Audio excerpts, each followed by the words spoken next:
Good evening, everyone, and how are we all doing? And welcome to the Sunday Night Takeaway Show. And as you can see, I've got a great panel with me already. How are we doing, Jez? Oh, good, mate. All good. Yeah. Yes. Enjoyed a great neutral game of football today. Classic.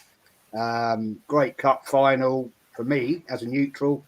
Probably not for Wolfie, obviously, but it was good. And the only thing I'm going to say, these shows, I don't know, they just seem to come around too quick. It only seems like this was done. We did the show this time last week, yesterday. Yeah, I know. This is a bit worrying because time's just flying too damn quick, man. But looking forward to the show tonight and on with these bunch of esteemed people. Always a good chat, good laugh, and thanks for having me on again, mate. No, you're most welcome. Most welcome. And Fuzzy, how are you keeping? Doing Big up, all right. DJ Graham. Doing all right. Just surviving, finding coping mechanisms with the absolute.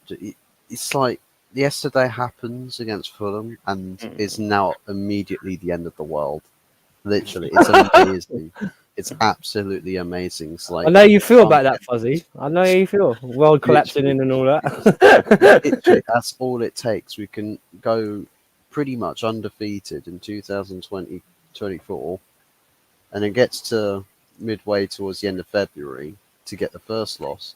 Everyone is absolutely losing it. But that's just Manchester United for you. That's just how it is. That, and now I've changed my background to reminisce of the good times of the Tin Pot Cup. As DJ Crane's saying there, surviving Ten Hag.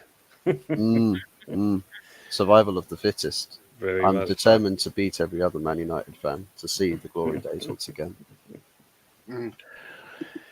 Evening, Rosie. Are you keeping up? Everyone is well. Yeah, I think we all are so far on that. I mean, how are we doing, Budgie? You all good?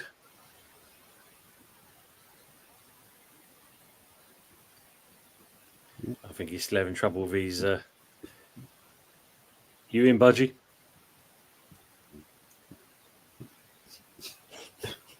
I think it's his mic gone. I think it's your microphone. Can't hear your microphone, Budge. Can't hear your microphone. No, he's just added his mute. I'll come to you first, then Wolfie. I'll come to you. Welcome back into the channel, mate. Anyway, it's good to see you. Mate. There you are. All you doing? When Budgie gets connected, we'll hear him soon. Yeah, I'm fine, thank you. Other than obviously my team lost today in said cup final.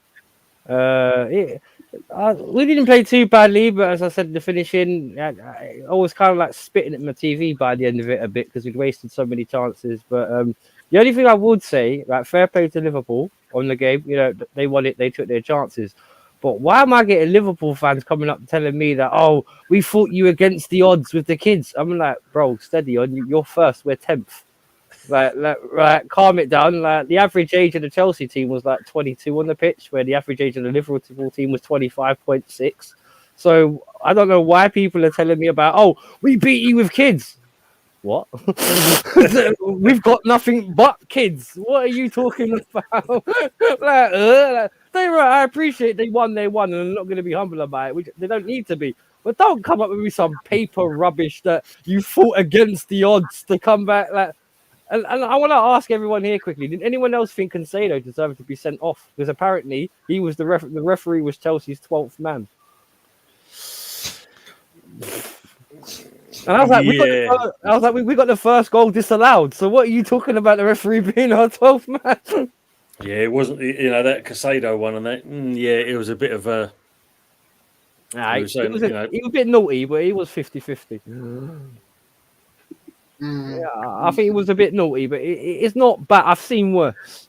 I've seen much, and you've just won a cup. Why are you worried about whether a player got sent off or not?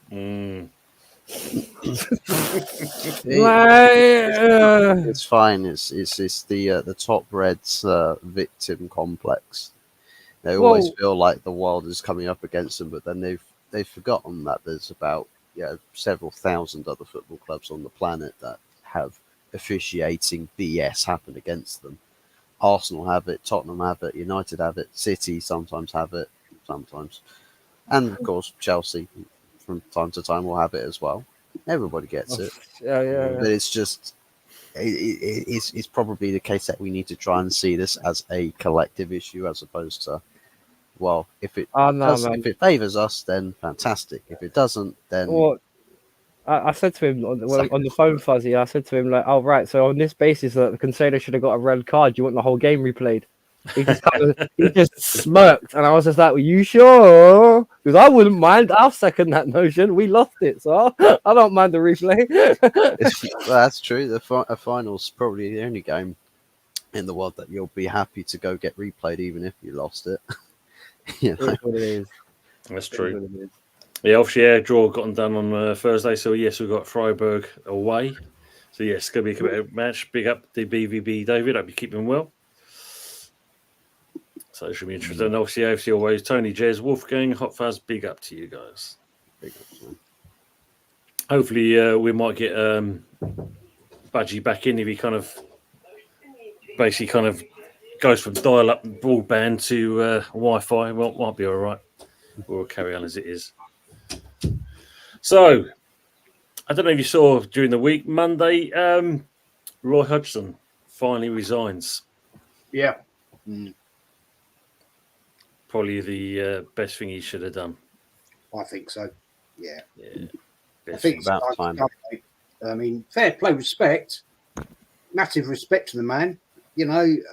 76 years of age, still managing in the Premier League. Fair play. But for his health and his family, I think. I think I said in a previous stream there was a clip of him on the training ground of Palace, and he looked absolutely lost.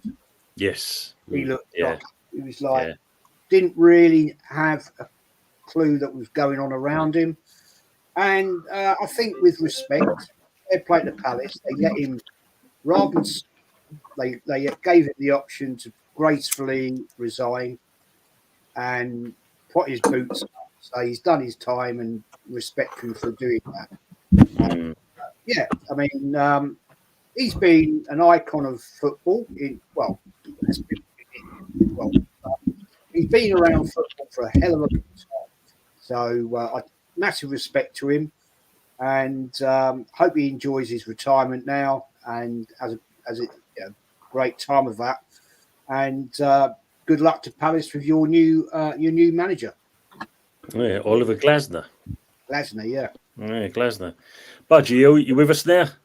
I am now, yeah. Here he is. He's with us. He's with us. I'm having trouble. I've got two laptops, and I've got one of them gives me so much shit. It's unbelievable. So gone back to the original one. No, welcome. We're just talking about Roy Hodgson. Obviously, announced his retirement on Monday. Yeah. We was just all saying, I think it's probably the right decision to make. Yeah, it's been a long time coming, to be fair. When he went back to Palace the last time, it was a bit of a shock for me. I thought he would already retired and stuff, but fair play to him.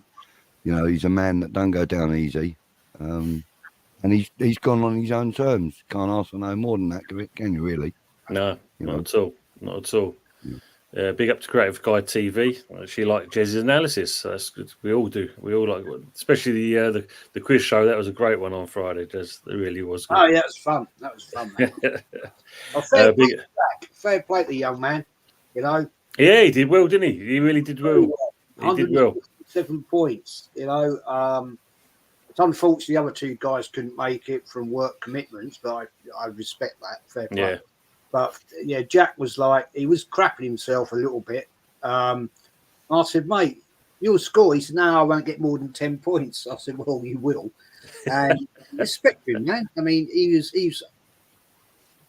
the one that cost him was the England team in '66, because obviously Kenny went bang, bang, bang, bang, bang, bang, bang, bang, bang. I mean, I only got 8 of the England team myself. Oh, did you? Yeah. When I thought about that question, I thought that'd be interesting. And I wrote down the names I knew, and I thought, I can't remember the rest of the team. I mean, I didn't see it live. Obviously, I was born. I was 5 at the time, so no. That's good. But I've watched that replay.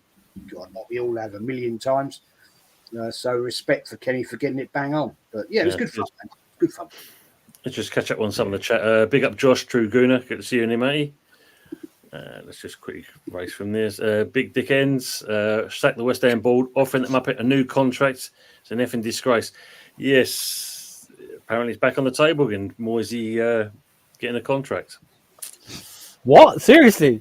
Apparently With the run you guys have been on? Apparently so. I reckon you should give a better chance of getting Roy out of retirement, mate. Because that's one thing at least sad about Roy, you know, because especially for us being all the 30 pluses or whatever else, yeah, it's just Roy's a tie to the old school sort of football that we proper loved and enjoyed. And because I'm not being funny, right? And I know Fuzzy might be able to relate to this a little bit because of the history of his team, but if you look at how football is now compared to how it was played 10 years ago or 20 years ago, oh boy, lads, are we suffering or what? Have you seen the crap we watch nowadays compared to what we used to watch? That's the thing, isn't it? Evening, Jeff. Being bloody West Ham fan, man. Yes. Oh, dude. Oh, there's our favourite friend. Donald. Donald. Evening, Helen. How are we doing? Wagwan. Hello, everyone in the chat. Casado was decent, but Enzo sucked, and overall £250 million midfield was nowhere near good enough. Interesting one. Well, it wasn't really the midfield. I'd say was Chelsea's problem. I think it was the finishing because I hate this. Is what I said. Like we had 4 1-on-1s with the goalkeeper. 4. Now, back in 10 years ago, that would have been execution. You're losing that game 3-0 like that. And that's the thing. It's the problem with modern football is it appears because they try and play it so quickly, they can't do the basic jobs correctly. And that all over the league, defensively or attackingly. Look at the Arsenal game yesterday. And I know Jez will back me up. As much as well as Arsenal played at times, the first half against Newcastle score against themselves. With three players trying to get to the ball and all of them missing. And in the end, it turns to be the Newcastle player that fires it behind the line. That's true. It is true. Big up JPT. Hope you're keeping well. My brother. And a few other bits there. And Daniel Wee, good to see him, the old Spurs fan. Just to put it in perspective, them 3 youngsters that Liverpool subbed on were playing against Stoke under 21s last week. There you go. And that just shows you Klopp's not afraid to play youngsters. Another thing I found out was obviously Nottingham Forest appointing Mark Clattenburg as referee advisor. What do you make of that? Can you do that? Well, if he's retired, I think they can. If he's not active. Well, how he's bad is he can do what he wants, I suppose. But I think for me, it kind of opens up a can of worms here because it could be setting a precedent for clubs now actually kind of going against the actual decisions. Making this.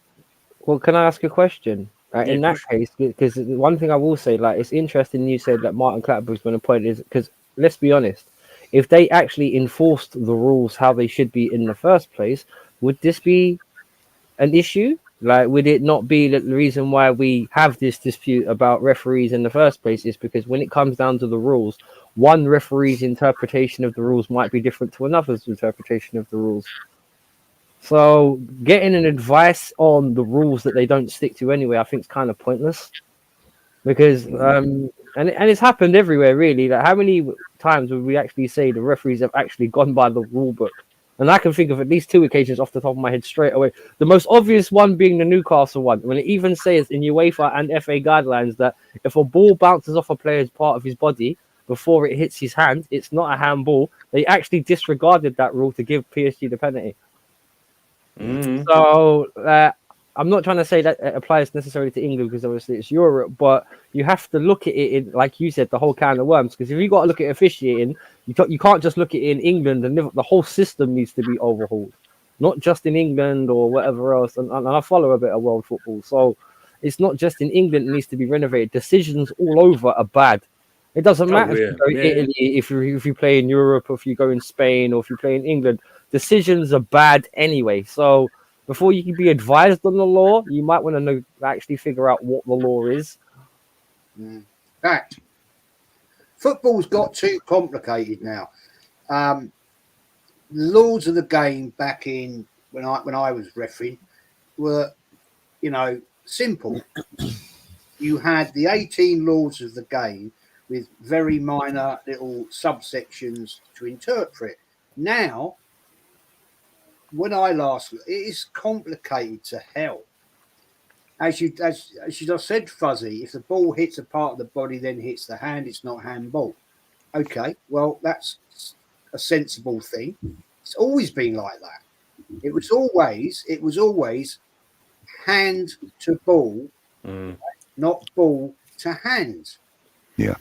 That was the way I was taught when I was learning to become a referee. Yeah. And it was basically handballs from there, right, to there. That was handball, right? Yeah, you stick your hand up there and in a defensive role in the penalty box, handball. Yeah, penalty, quite easy. Now the offside law. Dear God Almighty, it was so easy. Now you've got to have a gnat's toe and you're offside.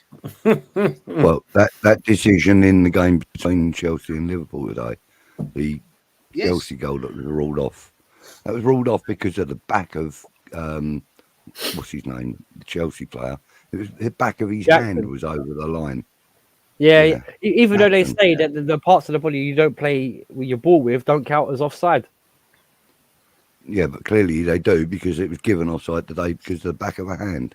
Exactly, buddy. That's why the rules don't make sense because they don't even apply them. So it doesn't make sense. I was living at that because because when that goal went in, we're all sitting there thinking, hang on a minute, what's wrong with it? Yeah, exactly. You know what I mean? I didn't see anything wrong with it, and then when they showed the lines sort of at half time and stuff, I was like, really?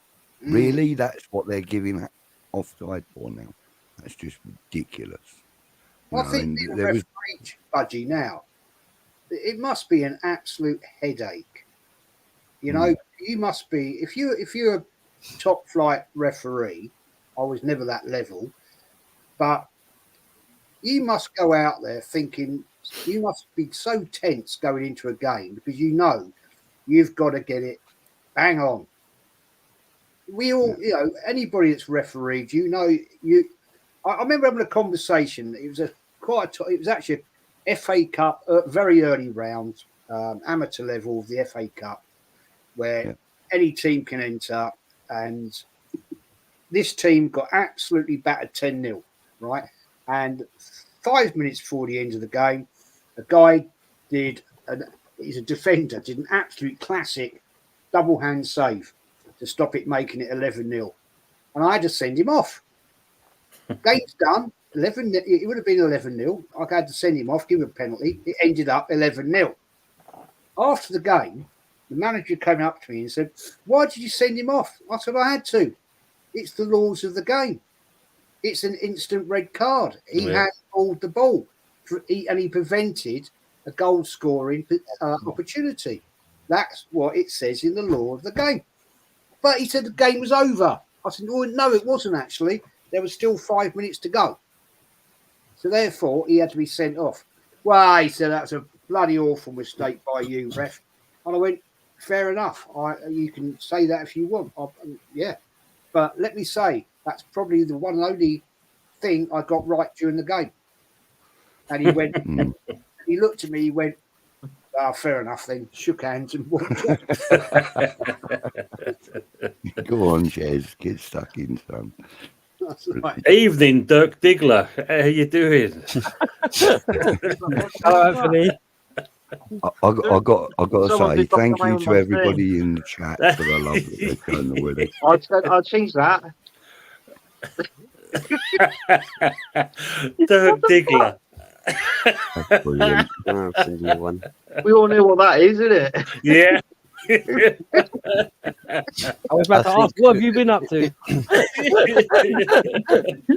I think we all know what we're going to call. Bloody hell! I bet Anthony I bet you've clipped that as well, ain't you, Tim? Not at all, but I'm sure someone will be. Catch the replay if you need to. That's for sure. Just get a VAR check better. on that. That's the one. That's the one. I just see Rosie's put up here. Chris Nichols has died. Apparently, the ex-Southampton, Northern Ireland, and Villa defender. But no, Oh, no, really. sorry to hear. Oh, That's a shame, yeah. Mm-hmm. Losing a lot of legends recently. Yeah. Well, funny enough, I mean, obviously on Tuesday, Andreas Bremer, German legend and World Cup winner, died aged 63. And we lost yesterday, didn't we? QPR legend player. I forgot his bloody name now. Stan Bowles. Oh, Stan Bowles. Well, And yeah. Bowles, yeah, cool, blimey, yes. Yeah. I'm about to say QPR, who are they? Oh, easy now. Easy. Hey, listen, I watched that Stan Bowles when he was playing, you know, and he was a baller. I'm telling you, there was nothing half-hearted about that man. Every single challenge he went in 100%. You know, everything he did was 100%. Great player. Those days they did lot. though. Those days everyone did go in 100%. That's why we Yeah, missed it so much. Yeah, They were real footballers then, Budgie. They were, yeah, that's true, mate. Proper men. you know, people like Derek Dugan and Billy Bremner and Johnny Giles, Yeah. Peter Lorimer, you know, they were Martin Yeah. O'Neill. Yeah, all of them. I mean, What was the that thing other is- one? Chopper Harris, wasn't it? Roy Chopper Chopper Harris, Harris. played for Yeah, Chelsea, Roy, mate. Yeah. Big But you know Chopper. what? He Chelsea. owns a fishing location down in Devon now. He's owned it for God knows about 50 years or 40 years or something now. He turned up at the side of the lake one time when I was down there fishing with my brother and a couple of pals. And yeah, he was a great guy, really, really nice guy. And you know, you wouldn't know that he was as revered as he was on the pitch when you sort of stood and talked to him, because he was just like an average guy, you know, wearing a pair of Wellington boots that had been half chewed up by his bloody pointer or whatever. You know, and he was such a nice guy. No, seriously, his boots were all chewed up, and you know, he was coming around collecting all the peg money, they call it when you go fishing, and yeah, he or peg fees, and he was just like really. It was only because my brother's a Chelsea fan. He recognised him. I never did, you know, and yeah, he's such a good guy. Well, really, really nice guy. I can remember him on this seems a little sad now, but obviously on the jungle with Ant and Deck, he went on there and he had to go along these zip wires and collect these stars, which were quite a high. And I think he got about 4 stars. And he came back and he said, and I think one of them said to him, he said, Chopper, he said, how did you find that then? He said, well, anybody that voted me to go and do that, you can go and bollocks, because I ain't doing it again. I remember him saying it. I can't imagine Anthony sitting there watching I'm a Celebrity. Is anyone else thinking like, well, you can sit there You watching I'm know. a Celebrity again about it? Well, What's it's going one on? of those. It's one of those things. It's one of those secret things, like, you know, you watch in the background sort of thing. All right, you keep it in the cupboard, do you? All right, no. Yeah. Nice. I love you, Anthony. I'm sorry. Damn secret site. So fair comment there by Rosie as well. That massive rise in older footballers suffering from dementia linked to headers. I think this was highlighted before, wasn't it? This one. Those old Yeah. 80s and 70s leather balls, mate. They didn't play around. They were thick, round, blobby type of balls, man. Yeah. Not like Yeah. flyweight And they, pads. as you said, they were leather and they used to hold water, so they used to gain Oh, about yeah. 2 pounds during the game. Yeah. Incredible. Honestly, I mean, I've come off of the pitch before, and I was only a Sunday league footballer, you know, and I've come off the pitch before now with a neck ache because of heading the ball. You know, it's like a medicine ball once it gets all that water in it. Horrible. Yeah. Budgie, my hairline used to be all the way at the back of my head before I started heading the ball. That's why. That's why it's gone back a bit. They were Very made good the old leather ones. They were made of pigskin, weren't they? That's right. Yeah. Yeah. And you know, the yellow laces. I mean, when I was a little kid, 10, 11, you know, by the time, the reason I'm shorter than I should be is the amount of times I've headed the ball, and it used to make me get shot. Stumped his growth, mate. Stumped his growth full on. The amount of times you would head the ball and it'd have an imprint of the laces on the forehead. Bloody head. Yeah. Yeah. This is what they should have done as Wrong. well. If you got it wrong and it landed on that part of your head, my God, you know soft that. Yeah. They should have reinvented stretchers to quite literally re-stretch the players out again instead of taking them off the pitch. Oh, dude, this is fucking sponge days, man. What about stretch up? Be a man, walk off. What are you talking about? What's that? You Get put out, two walk broken legs, mate. Walk it off. off. A wet sponge, mate. There you go. That's what you get for a broken leg. A wipe down with a sponge. There's On you go. very few players now that could literally play in that era, though, isn't there? Nah. I mean, No, like, like, I can only really sort of speak about West Ham because they're the only team I watch regularly. But Thomas Souček, as much as he gets stick for being vacant a lot of the game, he is one of them old school players that would, you know, stick his head in the wrong place, get himself stitched up, and walk back out like 3 minutes later. He is one of them players, and there aren't many of them. You know, I think Van Dijk, you know, as big and as strong as he is, I think he takes a knock. He's gone, mate. He ain't one of them big, strong lads. They're all teddy bears now, Budgie. They're all teddy bears. Trust me. That's about right. Well, unless you're the Arsenal medical team and you just put your players back on regardless if they're injured or not. You just go back on again, basically. Yeah, true. Yeah. Mind you, David Moyes ain't much better, though, is he, really, to be fair, Tony? No, it is very true, same mate. with Paqueta, and then we lost him for another 6 weeks because of it.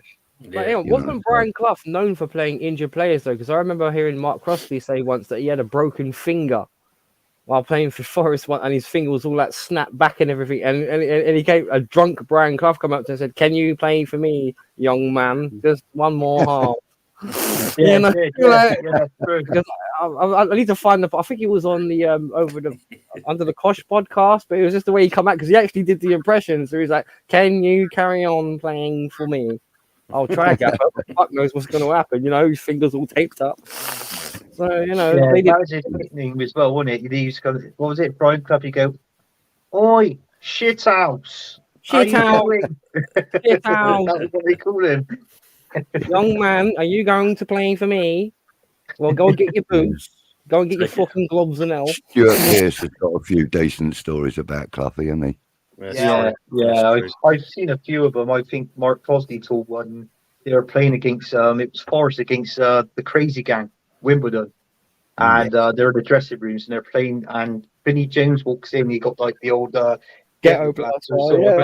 And he's there and he's a guy, the assistant manager, he called him Illy or something like that. He went, Illy, go down there and tell them to lower that music down. And he goes down there, he lowers it down, then he lowers it back up. Well, anyway, he just kept carrying on. So Brian Clough, he walked down. He said he kicked the fucking door in. He said, picks up the ghetto blaster, smashed it on the floor, and he turned around and went, "Now play your fucking music, Wimbledon."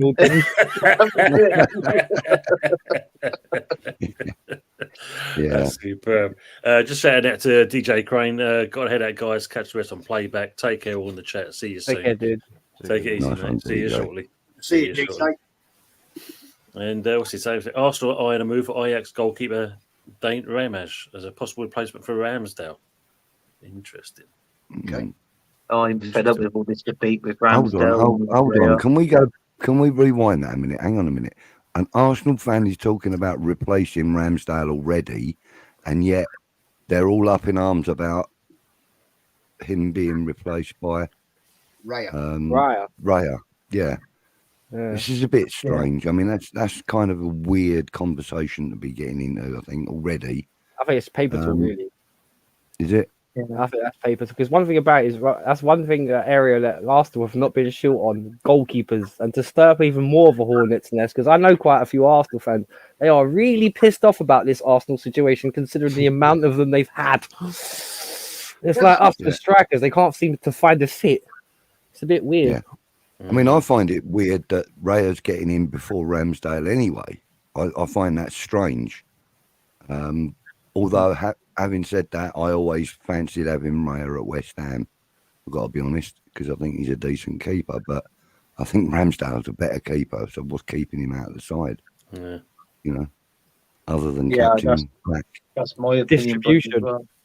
I I think Ramsdale, well, is a known fact which has been told. I don't know if Jez is going to agree with me, but is been told that Ramsdale is the better shot stopper than Raya, but Raya is better on his feet. They're like moving around that goal, like that 6-yard box. Apparently, it weighs it up. But with me, how I like football, I've always said if you've got a goalkeeper, if one of them's the better shot stopper than the other, then surely that's your first team goalkeeper. But playing out from the back. It's playing out from the back. That's why goalkeepers, they're like a sweeper now, as well as being a goalkeeper. You got to be able to play out from the back and make lasting. Look, because what's that boy from Tottenham, Vicario? If you want to talk about, if you want to talk about who's the last defender as well as the goalkeeper, he's that. Because the amount of times I've seen that guy run off his, and it's not okay. I never thought I'd say this, but I think they probably got the best goalkeeper in the Premier League at the minute because I agree. Not just because of his ability, because he makes the least mistakes out of everybody else. And I'm going to quietly sneak Petrovic's name in there as well, because he was one of the few Chelsea players actually that did play well. Because he made some. He did have a good game today. I've got to be honest. And he got a foot in the face. Good on him. Yeah. He was immense today. I've got to be honest. He was a better of the two goalkeepers. I've got to be honest. They were both good. Rosie's causing mischief. I think the difference. The thing, the thing about Ramsdale, who's the better goal stopper? Well, I think you have to look at the last 7 games. How many goals has Raya conceded? Hardly none. Yeah, and at the Ramsdale at times, I will go with. I think at times weakness with Raya. Sometimes he stands too far off his line. But that can be coached. Right. With Ramsdale, at times his decision making on his distribution was poor. His communication with his defence at times was poor, and he cost us in a few games at the latter part of last season. Yeah, and the difference with Raya is he's a lot more commanding. He gets involved with his defence, and you can see him. He's bollocking. It's a similar argument to what we have with Areola and Fabianski, to be fair. I mean, they're much more mobile. They are, Ramsdale, Raya, they're both very good goalkeepers. Let's not get that right. Get it wrong, sorry. At the end of the day, right now, if we talk about right now, for me, Raya is the better goalkeeper. Okay. Or all round or as a shot stopper? All round. I mean, look at how many goals he conceded in the last 7 games. Yeah. A lot of that's been down to your defence as well. But I agree with what you're saying. But he's working with his defence. Yeah. A lot more than Ramsdale does. You mean? That's my point. That is my point. I like both of them. But unfortunately, we're not going to keep Ramsdale because he wants to be number 1. Yeah. I can't see him being number 1 ever again. I think Arteta, rightly or wrongly, has made the decision he's going to go with Raya, and he'll be an Arsenal permanent player in the summer. Because let's be honest, he's on loan at the moment. Yes, of course, from Brentford. Yeah, but the amount of game time he's getting, Jez, surely that obligation to buy has got to have been invoked by now, surely. That's what I'm saying. That's what I'm saying. He'll be an Arsenal player come the permanent. They've already done the deal, and that it's just they can't actually announce it yet because of the rules. But I think you're right. And fair play. He is a good goalkeeper. He is a very, very good goalkeeper. You watch Aaron Ramsdale end up at West Ham, though. Fabianski, we got him around about after the Arsenal thing, and it actually proved to be one of the best goalkeepers we've had in many years. He's been reliable for West Ham, and I've not got a bad thing to say about Fabianski. I really haven't. I prefer Areola, much better goalkeeper in my opinion. He commands his box a lot more. he gets off his line quicker, etc., etc. But I think that Ramsdale is very much a Fabianski style goalkeeper, where he would rather rely on his defence to be his back line, like his last line of defence, and then he has to do what he has to do at the end of it all. I don't think Ramsdale is as keen to, be a part of that back line. I think he relies on them too much. Whereas Raya, as you said, Jez, he's one of the players that really does gets his foot in, as it were, kind of thing. So, I think Arsenal have kind of given themselves a real big headache though, and if they're still talking about getting another goalkeeper in, that can't be good for Ramsdale as he is, surely, and he's been so good for you. Yeah, I mean, I think this is the problem with look, what team has gone through 7 goalkeepers in 4 years? I can't think of another Premier League team. One, no. The thing is with Raya, he reminds me a little bit of a Lukic type, stroke Lehman type. He's a bit in between them two, because he's very commanding. He's vocal. One thing that needs to be coached out of him is the Seaman bug, where Seaman used to be caught out getting lobbed because he'd come out a little bit too far at times and get caught. And the argument about shot stopping, I can't criticise either of them.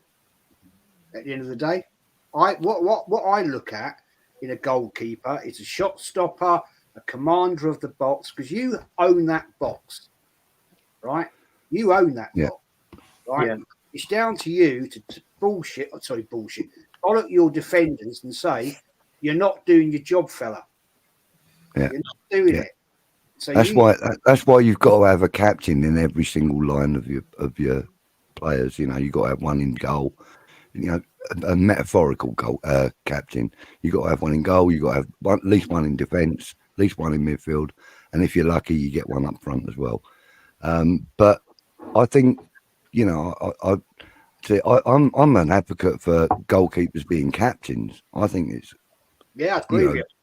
They see everything, and and a decent goalkeeper like the likes of Alisson and all of those top names, Raya, Areola, any one of them, that they can play the game as well as shot stopper and that. But the one thing they've got to be able to do is they've got to be able to have a chance in a penalty situation. And I think Ramsdale is the one that has more penalty, more chance of saving a penalty than Raya. I think he's a better penalty keeper, personally. I mean, I'm an outsider looking in. You guys, well, Jez and Anthony, you both watch Arsenal a lot. You can probably tell me better than that. But I think Ramsdale. If you were looking at a penalty shootout scenario, what keeper would you pick out of the two? Because for me, at West Ham, it would be Fabianski. For me, it'd be Ramsdale. It'd be Ramsdale. That's what I thought. Yeah. What about you, Jez? Penalty shootout. I'd have to go with you on that. I'd have to go with Ramsdale personally. Yeah, I think he's got more chance of being successful. Yeah. Than Raya. I think Raya's a little bit impetuous in that respect. The thing is, Budgie, you can never get. There's never a perfect player, is there? No.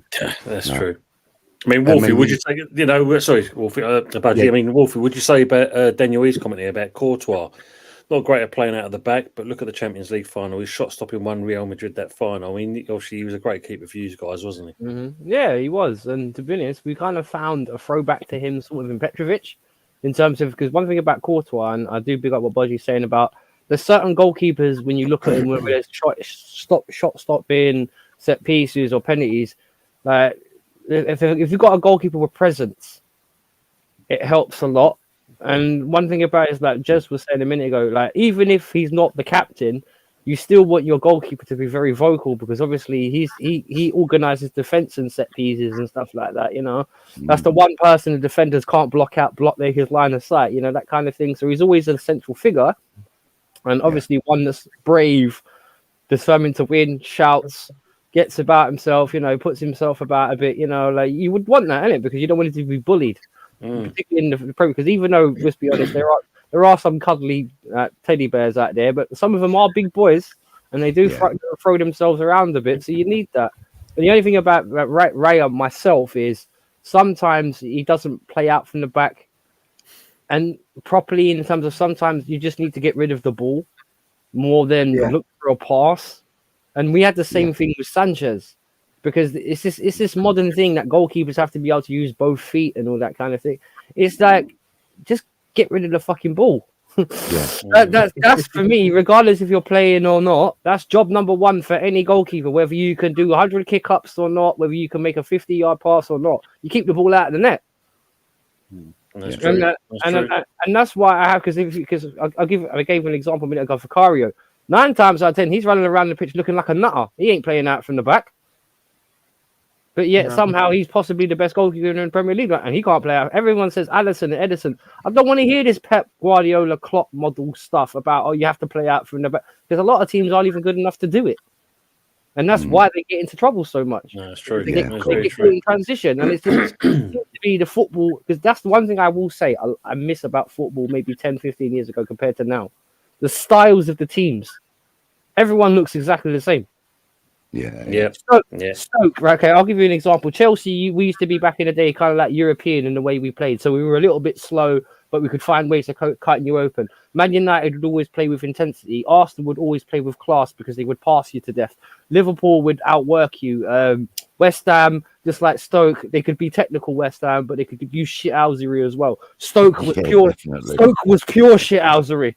Like the rating, I tell you what, even okay, I can only imagine, because Jez has probably been there a few times, but I can only imagine as a player, let alone for the fan, what it's like going on a shit night at Stoke. Cold, windy, horrible, hostile. The journey up there is going to be bad. The journey back there from there is going to be bad. Horrible. It is horrible as an away fan in Stoke. It is actually. It's not very nice at all. Well, there you go. And it's just one of those ones where that's the thing, because, and this is one thing I hate about, and as I said, every team has kind of lost their identity in one form or another, in the sense of, because we all try and, how can I put this? We all see a successful model, and it's kind of, and in a way, football's kind of paralleled meet that social media, in the sense of we see one person on top, and everyone else copies that person to try and get on top as well, doing the same thing they do, even though we know we're not as good as them because they're already on top for said reason, and we're, in my team's case, 10th. You know, it's true, because I'm not being funny. Like, I've seen my team pre-Abramovich, and I always say this as a Chelsea fan. Right, look, 1905, not 2006. Right, or 2004, because like I've seen my team do that before. So what I'm seeing right now isn't that much of a horror to me. So I know, like from the 90s, we went from 10th to 7th to 5th to 4th, and then we competed. So I don't mind. It's just the patience is not there anymore, and the identity is not there anymore. That's what hurts the most. Of course. Yeah. No, I mean, it's like what we said, but I mean, you look at Chelsea over the years. I mean, they've had some fantastic goalkeepers over the years. I mean, I can go back, but let's pick one out. Is it Ed de Hoy, the Dutch guy? Yeah, he was brilliant. Kudicini was another one under Mourinho. He was brilliant. But you know, I mean, going back like with Chelsea, I mean, we can remember when. I mean, I think it was when Glenn Hoddle came in as a player coach. And they had the likes of Gavin Peacock and Mark Steen up front, I think it was. And they were their top goal scorers for quite some time. So, 93 times, 92 times, Yeah. So, you know, but then after that, obviously, things got better, and, you know, and Mourinho and all of that. And Well, the thing is, right, it's funny you mentioned that, Anthony, because someone comes up to me. I was arguing with one of Jez's favorite people to deal with, a guy called Deji, a Spurs fan, right? And he went to me, "Oh, you guys were nothing before Abramovich." So I stopped. I was like, "Hang on a minute, wait. You said before Abramovich, yeah?" He goes, "Yeah, you guys were nothing before you got your sugar daddy." And I said, "Hang on a minute. In 2004 to 1994, in that the 10 years before Abramovich, we won 6 trophies. How many did Spurs win?" None. He went quiet, and I was just like, so even before we got Abramovich, we were still banging like more trophies than you. Oh no! And I was like, what do you mean no? Like, we had Champions League football before we got Abramovich. We had FA Cups before Abramovich. We had European Cups before we had, even though it wasn't a daddy one, granted, we did have European trophies before Abramovich. All he did was help us get to Champions League final, win it, and the Premier League. Literally that. Yeah. Yeah, I mean, true. it was Rud Gullit and Gianluca Vialli was winning new trophies at that time as well, weren't they? Yeah, Cup Winners' Cups. And we beat Barcelona 3-1 at Stamford Bridge in the 90s. Most teams can't do that, even looking back for the whole history from now to then. Can't even say they've done that. No, it's But true. don't worry, we were nothing. And we beat Real Madrid in the European Cup final as well. In was it 97 when we won the European Super Cup, or 98? So it's just like when people say to me, "Oh, Chelsea didn't exist before Abramovich," it's, what the fuck are you talking about? You didn't even watch football before Abramovich. I mean, going through keepers and that, do you agree with Pepsi Pack here? Peter Schmeichel's the best Premier League keeper, in my opinion. Right. That's a good shout. It's a really good shout. Yeah. I mean, for a while, it was between, you had to pick, and I'm not being biased when I say this, it was actually between him and David Seaman at that period of time. Yeah. Another class keeper. Yeah. I mean, obviously, Emi Martinez, you should never have sold him. No, What about Leno? Legend. Well, he's not legend, but he's a. I don't know. This is what annoys me sometimes with our manager in what we do. It falls out of people, doesn't give them the respect I think that some of these players deserve. And as I said previously, tell me another Premier League football club, right, in 4 years, has bought 7 goalkeepers. We tried, but we couldn't match that. And we spent, man. And they've bought everybody. Exactly. Yeah, but he's not bullshitting. Everyone. It's just ridiculous. And here we are. Apparently, I'm not going to put any faith in this at all. Look at this guy from Ajax. Why would a goalkeeper? I don't know what this guy. I don't know if he's a first team player for Ajax. I don't. I'm not going to say I do. I don't. If he is first team goalkeeper for Ajax, right? And Arsenal are going with David Raya, as Budgie said, we must have now ticked over the line to say, right, you've got to buy. That's it. He's your player now. Why would if he is a first team player for Ajax, why would he want to come and be a number 2 at Arsenal? Why? He'll have assurances, surely, wouldn't he? Assurances of what? Playing in the Carrier Bag Cup. Yeah, this is the thing, isn't it? Yeah, but no, look, Arsenal are now getting European football, regardless of what competition it is. Arsenal will finish this season in a European place. So any goalkeeper given the opportunity to come to a club to play the European stuff, I'm talking about experience that we had with Areola as a loan player. And he came as a loan player. He played the domestic cups and he played the European games that we were playing, which was the Europa League at the time. And then the following season, he signed a permanent contract, knowing he was going to be fulfilling that role again. If he's at Ajax, with assurances that the following season, the season we're in now, he will be our league goalkeeper.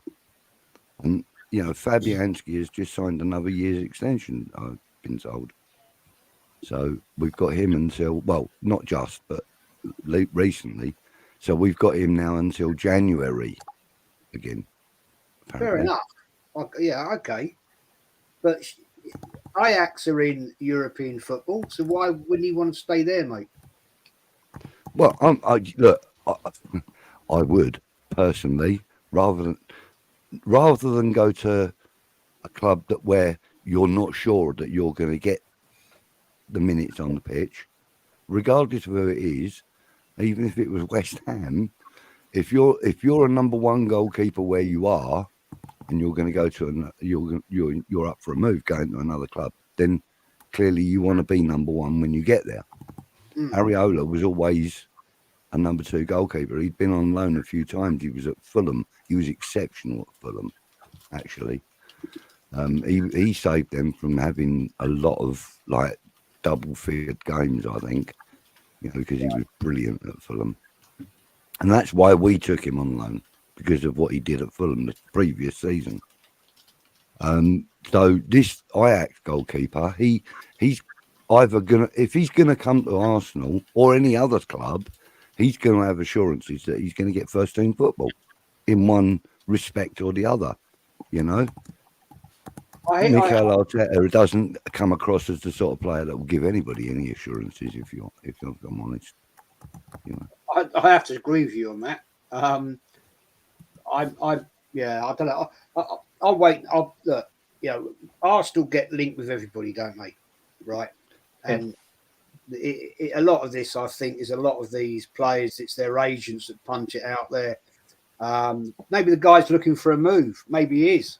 And what's the first club you're going to link your player with? Arsenal.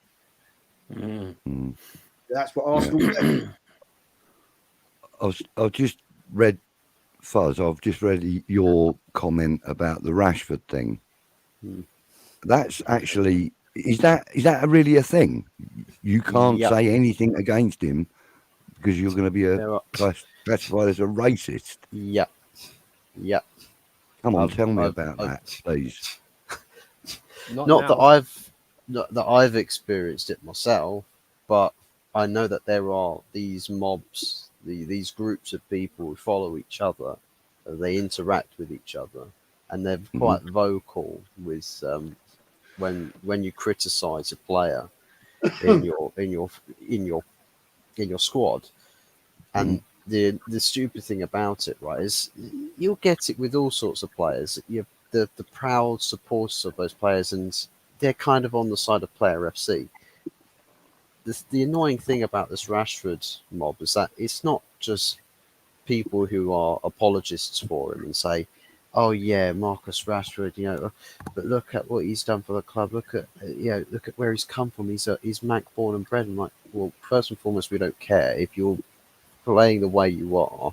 You're surplus to requirements, and you're not bigger than this club. So if you're not doing the job on the pitch, then we want you gone. End of story. End of discussion. So when they've run out of all things to say that actually are logical in backing Rashford after what he's doing on the pitch for this season and previous seasons gone by, they say, "Oh, you must have a problem with him. So yeah, that makes you racist. You're racist because you don't like him. It's only him as well. You and your player agendas. You don't like that player. You only want to call that one player out. It's just the agendas. Your racist agendas. Like, no, it's not. When a player plays poorly, it's like with Bruno Fernandes. Are we? What is it? Not racist, but the other word against like nationalities, like bias discriminating. Yeah, B&P. No, joking. Yeah, it's like they'll call you out as though you're being discriminatory against that person because of his nationality or whatever. Yeah, nationality, ethnicity. Because they've run out of excuses to actually back these people, and honestly, it's honestly sick and tiring. And there's a few people that I see on Twitter. We had a very similar situation at West Ham with Ben Rama, in the fact that he was a highly rated player within the club, and that kind of spilled out to us fans, and we were excited about him. And when he was at Brentford and everything, he was very good. But he didn't meet up to the expectations of the club or the supporters, and we were very critical of him as a fan base. But not once did anybody say it was because he was a Algerian or a Muslim or that his skin wasn't white or that he wasn't born at in West Ham's catchment area. It was because he was a shit player. You know, it was because he wasn't a shit player, but he was playing shit for us because the level of competition was too much for him. He's now gone to France and he's playing out of his skin. So, we weren't wrong. So, for people to try and insinuate and imply that it's because of their race, religion, whatever, or their sexuality, because I know people get stick for that. I love that whole thing. That makes me laugh. I mean, I do. I find it like comical, but it's fucking sad as well. Sorry, excuse me for swearing, but that's proper sad. Yeah, when you've got nothing constructive to say, you just come out with, "Oh, you're a racist, mate. You're just a." Let me just butt in before anything else. Welcome to Lawrence Watkins. Good afternoon, evening from Lexington, Kentucky, Lawrence. USA. Coming you irons. Good to see you, Irons. Good, mate. Good pal of mine. Go on, Wolfie. You was going to say something? Well, I was just going to say, the thing is, right, this is the other transition in what Budgie was just saying about from modern football to old school football. Like, back in those days, those kind of things weren't relevant. That's why. And that's the thing. Everyone has their followers on social media, and because of that, everyone will be the first one to make an excuse for them, if you know what I mean. Like, and I hear what Budgie's saying, because some of the things that are tied into football have nothing to do with football. Like, for example, I'm all big for whatever kind of sexuality you want to be, but what's the difference between a gay and a straight footballer? They both kick a fucking ball. What's the difference? So, okay, so fair enough. All right, I get the fact of when it comes to your social standings in terms of what you might do away from the training ground. I can understand that you might not see eye to eye, but realistically, you're a professional like any other profession. You're paid to be there to do a certain job. No offense, whether you bite pillows behind closed doors is irrelevant. No, for real, it's irrelevant. True. No, it's true. It's the way it is now, isn't it? I'm not being disrespectful. When I see a Chelsea player go to take a corner, I'm not worried about how many guys he's banged. Serious. In what context is like?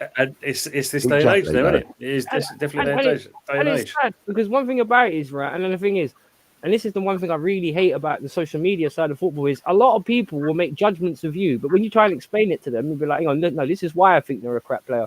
Oh no, you're wrong. What do you mean? I've given you a fact and you've given me bullshit, but somehow I'm wrong. Yeah. And with social media, there's always someone to make an excuse. Like, and we have it in our own fan bases now, where some way, somehow, our fan bases are split. That never happened back in the day. If you were a Chelsea fan, you're a Chelsea fan. If you were a Man United fan, you're a Man United fan. If you're a West Ham, when did this? Arteta in and out, Wenger in and out, Poch in and out, Moyes in and out. Just get me the guy that will do the job. Forget all this in and out malarkey. If someone's in here and he's not doing the job, get rid of him and bring someone else in. No, that's it. All this about there's always excuses, man. That's always been the way, though, hasn't it? Really, you know. Yeah, it's always been the way. They don't find a good excuse, we'll make one.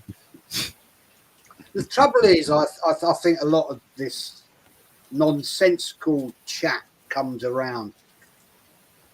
They're back in the day in the 70s, 80s, there was, of course, a lot of homophobia, a lot of racism, unfortunately. And, you look at players like Billy Bonds, great footballer, but look at the crap he had to put up with. Yeah. And one of the things I think has twisted things all around the wrong ways is social media. Cool. I mean, I was watching earlier today. Northside did a great channel with a guy, Halftime Hooks, Arsenal fan. Never seen him before. I thought, oh, this would be interesting, and it was interesting and all that. But the hate in all sides chat, you know, in the comments. I think, why are you watching him then? You know, and all I say to these people is, if you've got the balls, right? If you've got the real balls, go on camera and say it to his face. Because 99% of these little muppets, right, haven't got the bollocks to do it. Because they're all little plastics sitting around the corner in their bed, right, stuck to their bloody bed sheets, yeah, after they've been tossing one off over Arteta, right? If you're going to call out a proper Arsenal fan, then go on stream and call it to his face. I've said that to people to me. Yeah, you know, I've heard you. Yeah. Come and talk to my face. Yeah, call me out and come and talk to my face. Can we have a debate about it as adults? But they never ever do. I mean, I opened a can of worms last year when I did that history stuff about the firms. Dear, oh dear, oh dear. My God, have I had it for that one? Because, you weren't there, you don't know, you shouldn't, blah, blah, blah, blah, blah. And Yes, he was. Yes, he was there. Sorry. Like, giving it, you didn't mention these four blokes. I said, if you listen cleverly, I said I was never going to mention names. You didn't mention this guy. You didn't mention that guy. I was there. You don't know because you weren't there in the 90s. Actually, I was there. And a lot of what I talked about was in the 70s. It didn't happen in the 70s. I think it did. It started in the 70s. What? Carried on. It started about fucking 1968, actually. Yeah. But, you know, you can't talk to idiotic, thick people. No, of course not. We've all been there. I mean, Budgie, you're the same age as me, so you know the crap, right? Yeah. You know what mate, I've seen it all. I mean, I've seen. I was at Clyde Best's first game. Now, a lot of people think that Clyde Best was one of the first black players in the league. He wasn't. There were a few before him and a number of years before him. In fact, I think the first black player that was fielded by Tottenham, if I'm right. I believe so. But, you know, when I saw Clyde Best's first game and people were throwing bananas at him, fuck's sake. I mean, what's that all about? It's ridiculous. You know, it's ridiculous that the way that people conduct themselves sometimes is so laughable. And, you know, I felt so sorry for the guy, but in fairness, you know, he was a big lad and he coped with it. He coped with it on the outside anyway. You know, I mean, what went on in his mind and stuff, I'd love to chat to himself and ask him them questions, you know, but you know, on the outside, he appeared to deal with it and so on and so forth. And many other players have, you know, before and since, you know, all sorts of discrimination. I'm not just talking about racism here. I'm talking about any kind of discrimination. And, you know, there was a comment from Pain Like Bane earlier, you know, Fashanu. And, you know, I mean, the amount of stick that guy went through, it was heartbreaking to watch him falling from, you know, a pedestal, you know, and it was heartbreaking to watch, you know, as a football fan, you know, and as a human being, you know. I'm not gay, I am heterosexual, and I don't have an opinion on other people's sexuality. Do what you got to do, mate. Just don't involve me. That's all I ask, you know. But, you know, like Fashanu, I thought he was a wonderful player. And, you know, when the rumours started, because it was rumours first of all, I mean, there were people threatening to kill him. There were people threatening to, like, harm his family. What, because the guy chooses to sleep with another man instead of a woman? Mate, get real.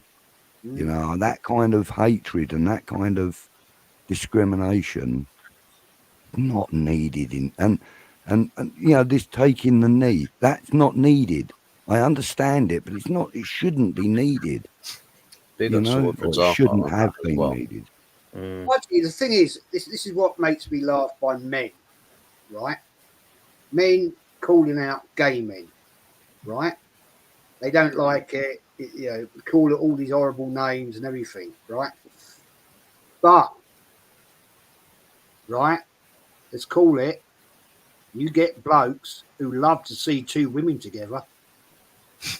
Yeah. So you're absolutely faceless about that, because at the end of the day, whatever demeanor, whatever your gender is, whatever you want to do behind closed doors, that's your life.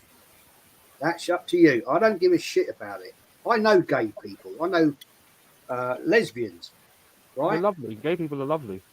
And I haven't got a problem with it. I'm having a problem with I my haven't got a problem equipment. with it. Hang on a If minute. that's what you want to do, man. Still hear you, Fuzzy. Budgie, still hear you. But the fact remains is, why is it so upsetting people? Because the world has changed. That is the way the world we live in now. And it's moved on, and we got to live with it. Because not me, not any of us here, not anybody in the chat is ever going to change it. It is what it is. And so just move on, get a life, and shut up, because it is how the world is. That's it, and it's part of it now, and that's what we do. So you know, we move on from there. So we're going to the next subject, and this is aimed at you, Fuzzy, because you also must be, you know, happy because now Mr. Radcliffe is now a part owner of your club. Well, I was happy until yesterday happened. Now I'm not so happy. It's taking the shine off of it. It's like lovely golden statues just being delivered through the front door, and then some little rat bastards decided to take a dump right next to it. It's like, you spoiled the view. You've ruined my happiness. But yeah, it's definitely, we could probably put a label on it. So yeah, it's beginning of something new. Whether it's like great new or good new, okay new, not so great new, there's going to be a lot of patience, I think, needed. And I think the whole mood from before yesterday to it, everyone's like, yeah, we're ready to go. Manchester United will be on the way back. Yesterday happens and everyone's just like, mate, this club is finished. We're done. It's all over. And already there's people that are sort of looking now towards Ineos just off the back of one result, saying, hey, look, you see these problems, what you going to do to fix them?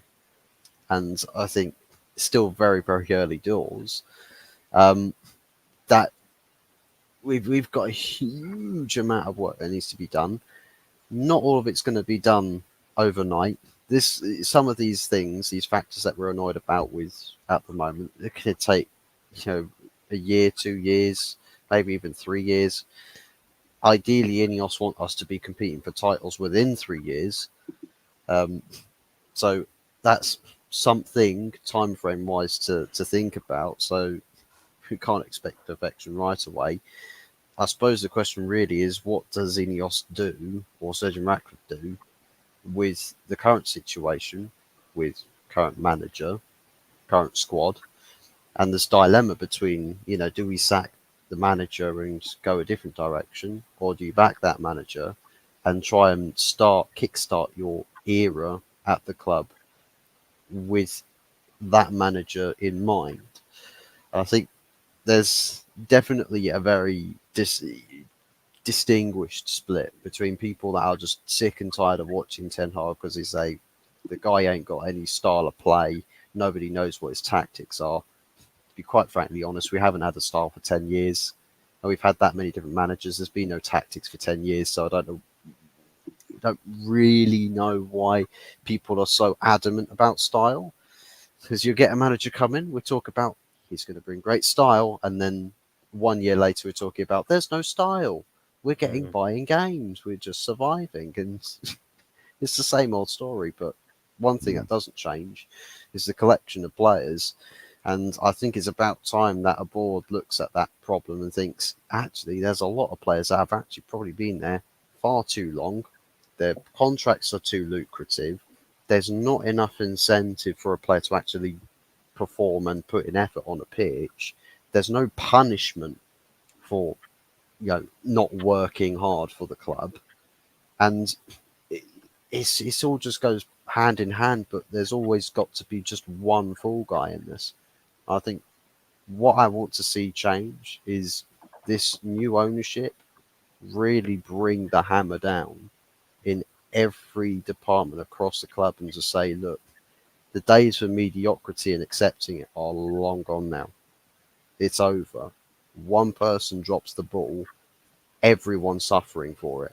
So if you want to think about a togetherness here and, fight for your brother, fight for your brothers, fight for whoever in your club, all of you have to keep your levels up.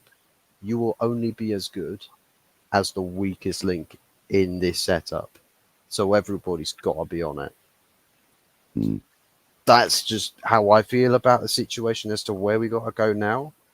Because you see what happened with Fulham, and everyone's saying that's like probably the worst performance that we've had all season.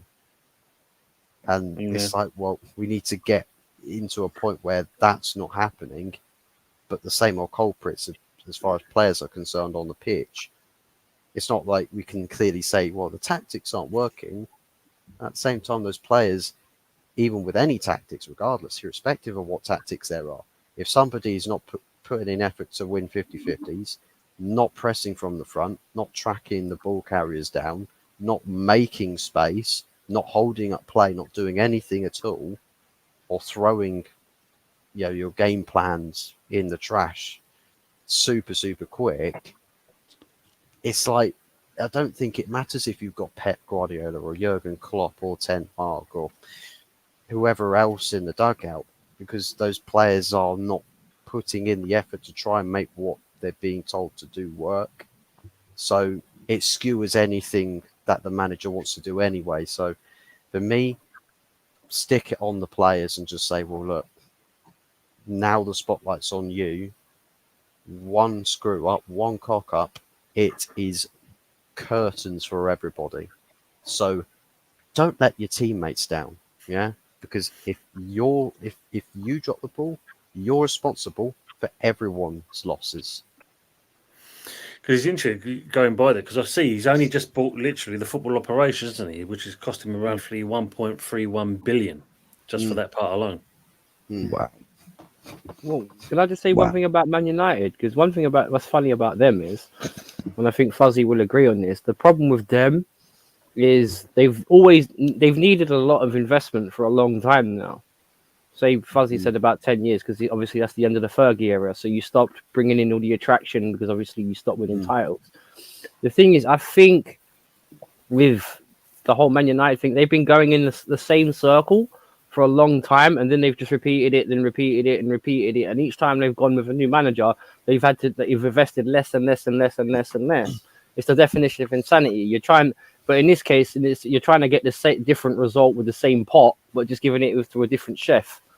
You know what I mean? If you know what I mean, if you give him beans on toast, there's only so much a chef can give you with beans on toast. So the thing with that though, Wolfie, I mean, like, according to what I've read, I've written down here as well. Apparently, he's also investing £158 million for the investment of the club, and then apparently he's going to, by the end of the year, a further 79 million he's playing into the club as well. So there's the investment bit for you. Yeah, but how much has he taken out then? Because then you got to look at the net. How much has he taken out to what he's put in? Well, I think that'll come after. That'll come after. I mean, like, Bain, Adama's asking a great question here, Fuzzy. What does the young lad think of Ineos stadium plans, appealing for government funding, etc.? Apparently, that the likelihood is that that's going to get just instantly rejected. I don't think the Tories want to give some billionaire X amount of money to build a stadium, the Wembley of the North, as they want to label it. So I don't think the idea in mind as to financing or sourcing finances for that project is going to quite come off the way that they were hoping for. they might get building plans and permissions and backing from, say, the local council, but from the actual government itself, good lucks to you. Good lucks. Can you imagine if that was to happen? Can you imagine the public outcry with the state of the economy? What is happening in the UK right now is what is going on. And I'm not going to get into anything political, right? All of your tax money, all of your taxes you're paying, everyone here sat here today, all of your taxes are going to pay for my club's new stadium up north. Can you imagine that? You forget. That's right. They're paying for our stadium as well at the moment. Yeah, so you forget about that part. Because as Budgie quite rightly says, the taxpayer's paying for West Ham's ground. No, we paid for your ground before you got it. That was the problem. If we'd known you would have got it, we would have never refunded it for the Olympics. No. The thing was there, Wolfie. We did You're actually still paying for it. We actually, the government subsidise our fees every year. But previous to this happening, and that between West Ham and Newham Council, they actually purchased the club, and it's only the fact that Daniel Levy kicking off because he wasn't getting what he wanted at White Hart Lane. And obviously Barry Hearn down the road with Leighton Orient, they all went up in the air, and then before you know it, we are where we are. So don't hate the haters, hate the game, as they say. It's blame them too. I live I'm teasing because I live near there. That's all. Traffic's a bit. Stay where you are, Buzz. Let them rip down a stand and rebuild it. Stay at Old Trafford. Don't buy a new stadium. Move anywhere because all we got at the Emirates is the pictures of our league titles and FA Cup wins and all this and that. But what we don't realise is nothing. We've only won one trophy, pretty much since we've been at the Emirates, and that's it. Everything we pretty much won, and Jez will agree with me on this one, was at Highbury. So in theory, I didn't want the Emirates to happen. I would have rather them stayed at Highbury and done a stand, a certain section at a time. Yeah, and built that back up because all our history is I think they're flats now, aren't they, Jez? Yeah, they're flats. They're flats. Yeah, there, aren't they? All our history is in flats.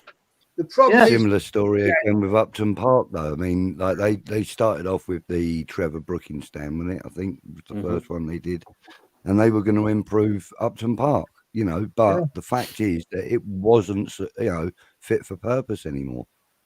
It really wasn't. The travel, everything, like the commuter links and everything were just incredibly bad in that area, and that's one of the reasons why we moved to Stratford. Another reason, obviously, is because we're only paying £3 a week for it, and and also it makes a lot more money for the Dildo Brothers. So, let's not sugarcoat it. It was all about money. Yeah, of course it was. The revenue, like you said, the match day revenue. I just realised, Budgie, when you just said that. Can you give old Sullivan's number to old Anthony and that, old Dirk Diggler on next year, and that he needs some additional Building Brothers. Is that your new sponsor for next season? I don't know. Can you imagine that? Can you imagine that though on the West Ham shirt instead of Betway, Sullivan's Dildos? It'd be a great Bobby's Bits. Bobby's Bits. Oh, Dirk Diggler Incorporated. Big up, Gracie, mate. Good to see you, Gracie. They wanted to extend. They actually Arsenal wanted to extend Highbury, right? They actually offered to buy all the houses in Avenel Road, right where the East Stand. They offered to buy all the houses on Highbury Hill, West Stand, and they offered to buy everything south of the Clock End, right? They could do nothing with the North Bank because of the tube station, right, in Gillespie Road. Islington Town Council, they put it out there to do that, but it was rejected by planning because it's the facades of the east and west, they'd have to take them down, redevelop and rebuild them because they're listed buildings, right? That's Right. it is. Now, a lot of people at the point of time we're talking about this happening, right? There's a lot of people now moved into the area from at Highbury Hill and in Avenel Road. At the time of this proposal, my parents still had their house in Avenel Road, right? My mum and dad couldn't give a shit about football, right? Never interested at all. Hated match days. But the objections came through. Some people said, yeah, we're up for it. A lot of people said no, because a lot of people had moved into the area because the area had been sort of re-emerged, money had been spent in it, so it's coming a little bit upmarket, yeah. And look at it now. Mhm. How much would it cost you to buy a house there in Avenel Road or Highbury Hill or Gillespie Road? Fucking fortunes. 750, 750 grand, right? And they're not massive houses. They're not big houses, but they're commuter belt. It's easy, right? Mm. But the fact remains, a lot of people that bought these houses out weren't into football. And they thought, fuck it, I'm not interested in football. I don't want to sell my house. So no, fuck off. I'm not interested. Yeah. It all got rejected. And that's when the management at the time, in around about 99, 2000, 2001, they started looking. And that's when they bought Ashburton Grove to redevelop. It was a derelict industrial area. It was relatively cheap to buy. And that's when they went and bought it. And that was the demise, in my book, of the fan base of Arsenal. Because at the time, you had the solid fans around within a mile of Highbury, maybe half a mile, right? Every week. And you'd see roughly the same people. Yeah, it moved over. It became a brand as it is now. And I'm sorry to say, the Emirates is a soulless hole in the ground. Yeah. Hate As it. Goonery arses. Mm. I mean, funny, Jess. I mean, with Upton Park, the problem with Upton Park is they couldn't develop the ground the way they wanted to, because you had Priory Road where the buses went down to the bus station. You had a block of flats the other side from the old north stand, and then from the south stand you had basically the service road to where the shops were. And the only bit of land we had was where the school and that was. So apparently they purchased the school and the church. And the idea was to actually turn the stadium from where it was originally to face more towards the West End, basically. But the cost was astronomical. So as Budgie said, it was much more cheaper and easier to go to a place that was kind of purpose-built. Well, say purpose-built, but adequate enough. It's virtually, it started off the same as us. The London Stadium was soulless. And as Budgie vouched with what I'm going to say here, we saw fans fighting with each other.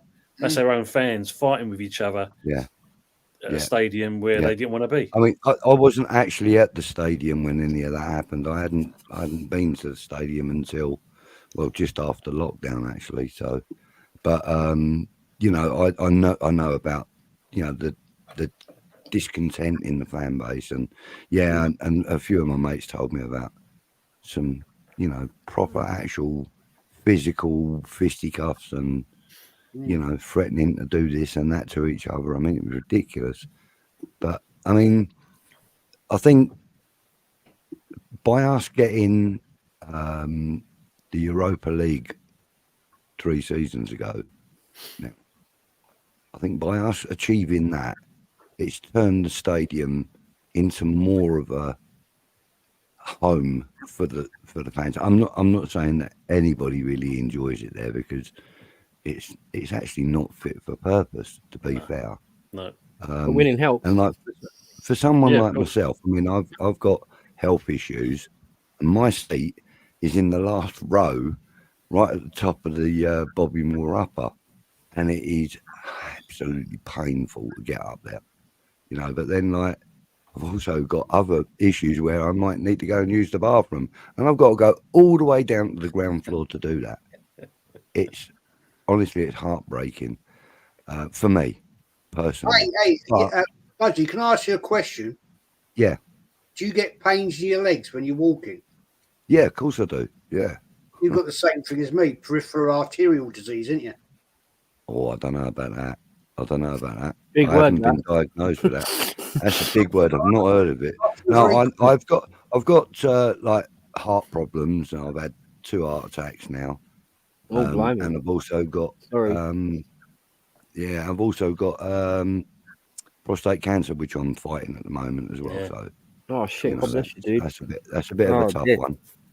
Yeah. So, but you know, I mean, with that, I've also got like issues with my bladder. So that's what I'm saying. You know, I mean, like, might get 25 minutes into a game, I've got to go all the way down to literally from row 71, all the way down to the ground, and then all the way back up again. I'm just going to ask you a question, mate, because you're the same age as me, right? Yeah. We've both abused our bodies. When you're walking, do you get pains in your buttocks and down your legs? I know, not that high up. It's always in my calves. Yeah, that's almost. Yeah, it's I know. It's almost like my calves are crying out for me to stop walking. You know, I mean, I can walk to my local pub because it's like 50 yards away. Yeah. And get to my local Tesco's, which is 150 yards away. But you know, like coming back from Tesco's, I know my legs are going to start giving me jip. Can't you get a chair, Budgie? Can't someone allocate you like an electric chair, like a mobility scooter or something, so you can get around? I'm not trying to take the mix, but if your legs are that bad. I get what you're saying, but I also drive as well. But at the moment, my car's off the road. But you know, normally I'd fucking drive everywhere except for the pub. But I tell you, Budgie, I know exactly what it is. Sorry, I've got exactly the same as you. I've got heart disease, right? And I've got a aorta, so I get very black blood into my legs, and it's called peripheral arterial disease, where your arteries into your legs lack blood, and you lack oxygen in your lower calves, and it's like a cramp, isn't it? It's like a cramp. Yeah, it's exactly like that. I know what it is, mate. You go and get that checked out. It'll only get worse. You need to go and get medical advice, football advice. See, what else? What else can we give you on a Sunday night? Sunday night takeaway, Budgie. All on the Sunday night takeaway. I know, yeah, it's great. And look, it's we're talking about food as well in the chat. 15 quid for a burger. Yeah, exactly. Don't get it checked out, bro. Please. Yeah, absolutely. Yeah, take a good advice there. Good. Yeah, no, I've actually got an appointment on Thursday, so brilliant. Good luck with that. It'll be. Home is where you make it. Soulless Bowl is just an excuse for those who don't like change. Fans make atmosphere, not bricks and mortar. Absolutely. I mean, and I think that's one thing the London Stadium is starting to get. It's getting a bit more of an atmosphere now. Yeah. It's especially there on European nights. Exactly. But can I just say anything that's going to change? Can I just say one thing though? One thing that I hear what you guys are saying, because I'm not being funny. A team that actually similarly did this and redeveloped that old ground was Chelsea, believe it or not, in the 90s, because we redeveloped Stamford Bridge from the old where it used to be like the flat sides and stuff, when we had all the standing first stadium in the country to have a hotel directly linked to it. Yeah, on the side of it. Yeah, that's true as well. But the thing is, even now, even though the stadium actually itself for a stadium is not actually that old, 'cause it's only like at max 40 years old, they're already talking about, we need to build something bigger because we need to compete with, like, you know, the likes of Real Madrid and the Barcelonas who get like 80 and 90,000 in their stadiums now, and it's just like, what the? Because I think Barcelona, they Camp Nou, in it maximum capacity, they can get like 100,000 in there now. So, but the thing, one thing I do find, history's there, isn't it? Sorry. Yeah. No, I was going to say. I mean, the thing is, though, don't you find that just automatically makes your mind go straight back to more people on the seats, more money in the bank? Of course it is. You know? Yeah, but take advice from Rosie. Get one of those motorised scooters that can go about 100 miles an hour. That was my advice. That's faster than my motor. I might always get one myself. You know something? A pal of mine had one of those mobility scooter things, and it was a pretty good one. It did 18 miles an hour, and that's pretty fast for somebody who's disabled riding down the path. But yeah, I remember one time I had to go and get something from somewhere. I was going to get a cab because at the time I didn't have a car. He went, no, go and take my scooter. I'll wait here for you.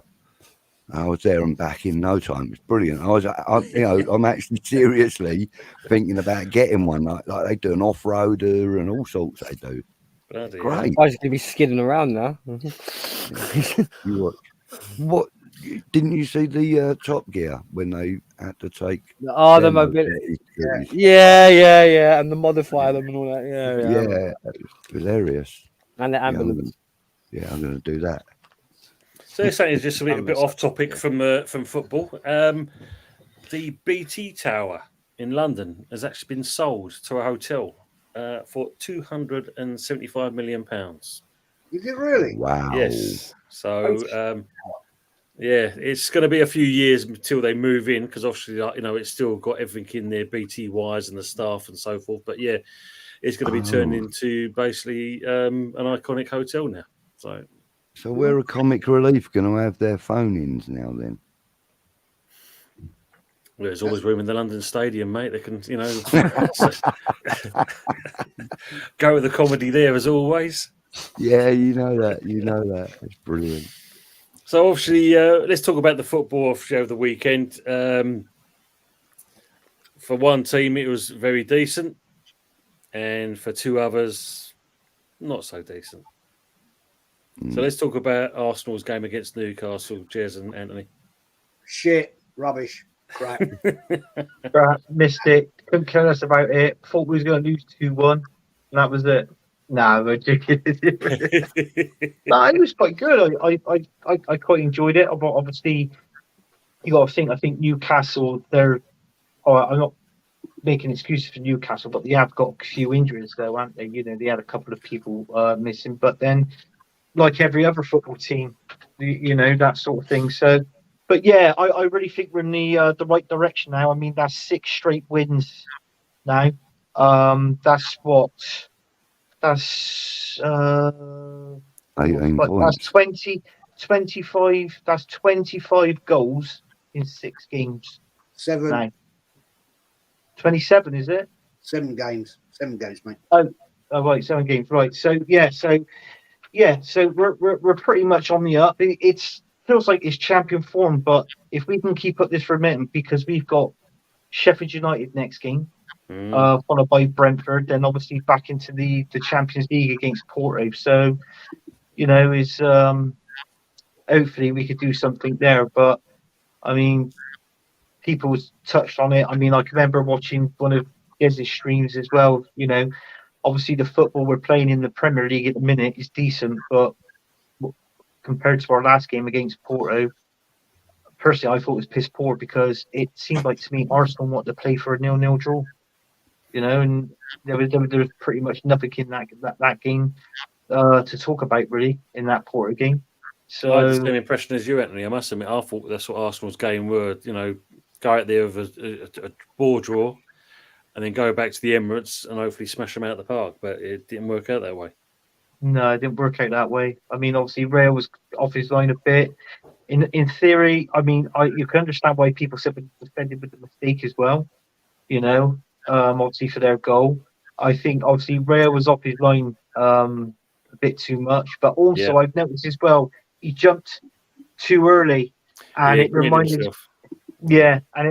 me when a bit like David Seaman when we had Real Zaragoza with Naeem from the halfway line. So that's sort of like what it reminded me of, like sort of thing. But yeah, I mean that's it. But going back to the Newcastle game too, I was really happy about that. Obviously, it's like what I said. We got Sheffield United next. I back in my head, Sheffield United. I've gone 5-0. My prediction's 5-0 against Sheffield United. So I don't think they're capable of scoring 5, mate. I think they might just scrape 1.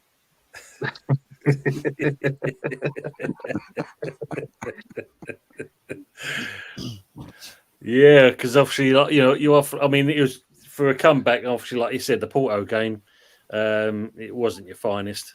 And for me, going back the goal that they scored. I mean, everyone's kind of blamed Raya for being off the line, but for me personally, I look at outfield where it was lost in the first place. Yeah. How did the player manage to kind of cut inside and get that shot off? Because that should never have happened. You know, if you defended as well as you should have been, that goal should never have stood in the first place. But he's managed to get away with that. And Raya was off his line, but I always look outfield where it got lost first of all. I mean, it could have been 2-2. I mean, look at that one with Porter when he hit the post, came back and he smashed it next to the down the side of the post. But when I was looking at that, if you actually call, I don't know if anybody recalled it, but our centre back Saliba, he was like that. It was like, what's going on? And it was. But I think regarding that, sometimes I feel that in defence. I mean, don't get me wrong, we've been playing well in defence at the minute, but I still feel like even though you're 3-4-0 up, I still like players communicating with one another, especially within that back four. They've got to communicate a little bit more. I mean, because we don't want to be, from now to the end of this season, we don't want to be making stupid mistakes. And I for some particular reason, slightly, I could see it being the same as basically a repeat performance as last season. Yeah. But that's me. But it's typical Arsenal at the minute. It's just typical Arsenal. I don't know what Jez feels like. I don't think we're going to win the league anyway. I just think, but I'm just sort of enjoying it when it comes. And if we don't win the Champions League, well, I personally think we're going to win that. But I mean, obviously with the Premier League, if we don't win that, then unfortunately our manager, he's got to go. End of. Facts. I mean, yeah. Let's look at the Porto game. Porto, we were shambolic. We had no intensity. We were sitting around, not one shot on target. In Europe, you're not going to win the Champions League playing like that. That's fact. Absolutely, the whole team was just not set up right. It was a shit show. Was Raya too far off his line for the goal? Yeah, you can say that. But at the end of the day, that should have stopped in the midfield. Why did not the players involved in that? Right? Sorry, I'll be critical of Rice here. He stood too far off his player. Martinelli caused the problem. Why did he just bin the ball into Rosed? Kill the whole move. That would never have been a goal. He tried to play a silly ball, which caught us out. Raya was okay on his 6 yards, 5 yards, whatever. And let's give credit where credit's due. It was a great shot. Okay, he was caught out, and I'm not blaming him. I'm blaming 3 or 4 players.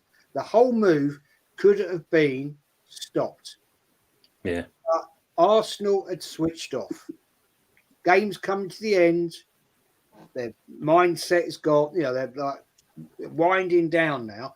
That is where I say Arsenal in Europe are mentally weak. Yeah. It's a different style of play. You've got to be on it for every single second.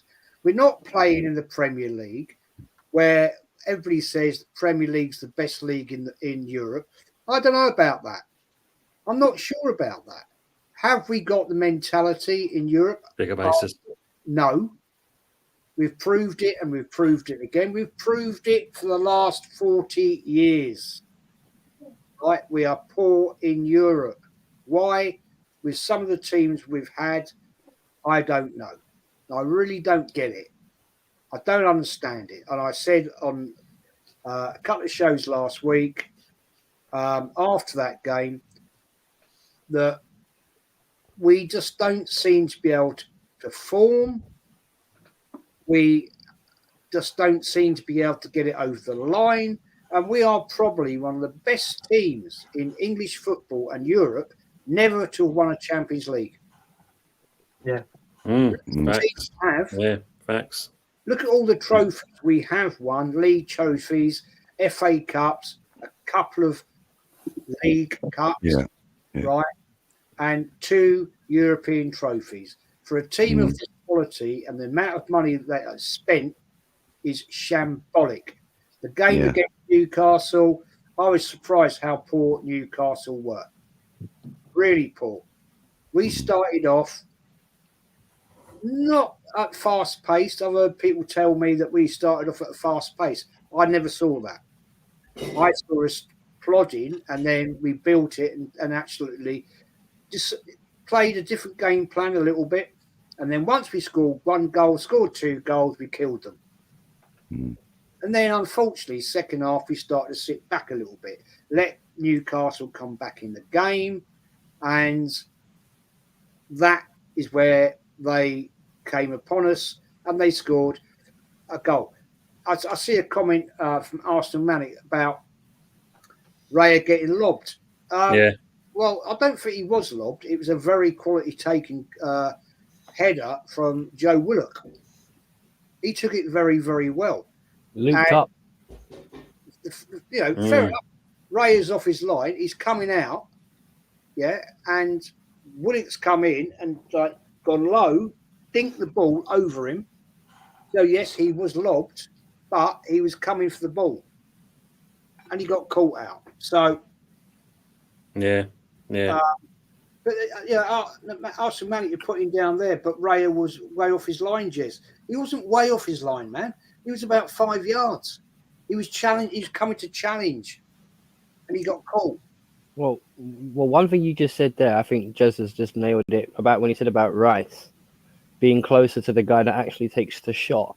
If you actually think about, and this is me just speaking as a neutral, I'm not having no digs, let me make that very clear. But if you look at how Arteta manages Arsenal, tactics is his biggest weakness, and that's the one thing he's going to come across in Europe that he's not going to come across most of the time, where you've got people from Italy, Portugal, they know their teams and maybe not as good as yours, so they find other ways of shutting you down. Like, for example, with Porto, they played 5 at the back. Every time Martinelli or Saka got the ball, 2 people were on them straight away. At his number. They're experienced in Europe. They've played in Europe. Look, Porto have won 2 Champions League trophies, right? And they've won European League trophies. Nothing that Arsenal can compare with. They're experienced, right? And they play a different style of football.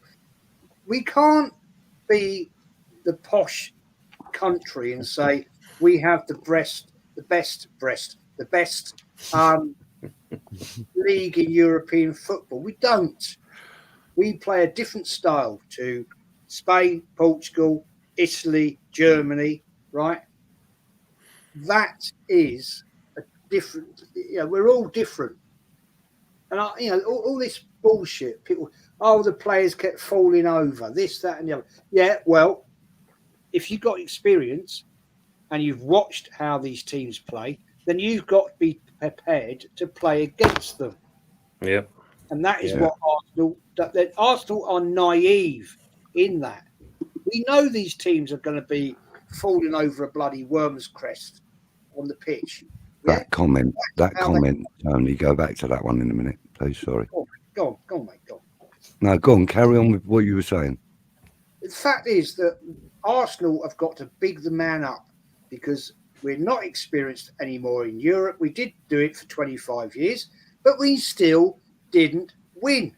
Yeah. Mm-hmm. Yeah. Facts, just. Danny, in response to that, Declan Rice realised that the Conference League is nothing compared to the UCL, and that's why he's not world class yet.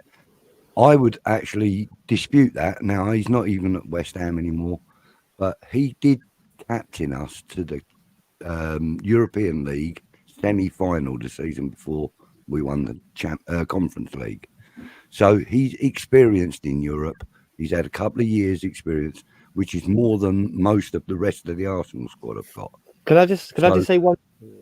But so his experience will be invaluable to them. Sorry, go on, carry on. No. I was just about to say, and Declan Rice has his experience because he was coming through the rank at Chelsea when we were on our heyday. with Drogba. But he was a 14-year-old kid when he was released, so he wouldn't have experienced any of that. No, but what I'm saying is he would have expected to want to play Champions League football. That's why he went to Arsenal in the first place, was to play Champions League football. Because one thing about it, and I don't know about anybody else right now, but would anyone else dispute that, right, maybe this season he's been Arsenal's best player? Who? Rice? Yeah. He's been one of our best players, no question. Yeah. He's been worth the money that they spent on him. Definitely. Absolutely.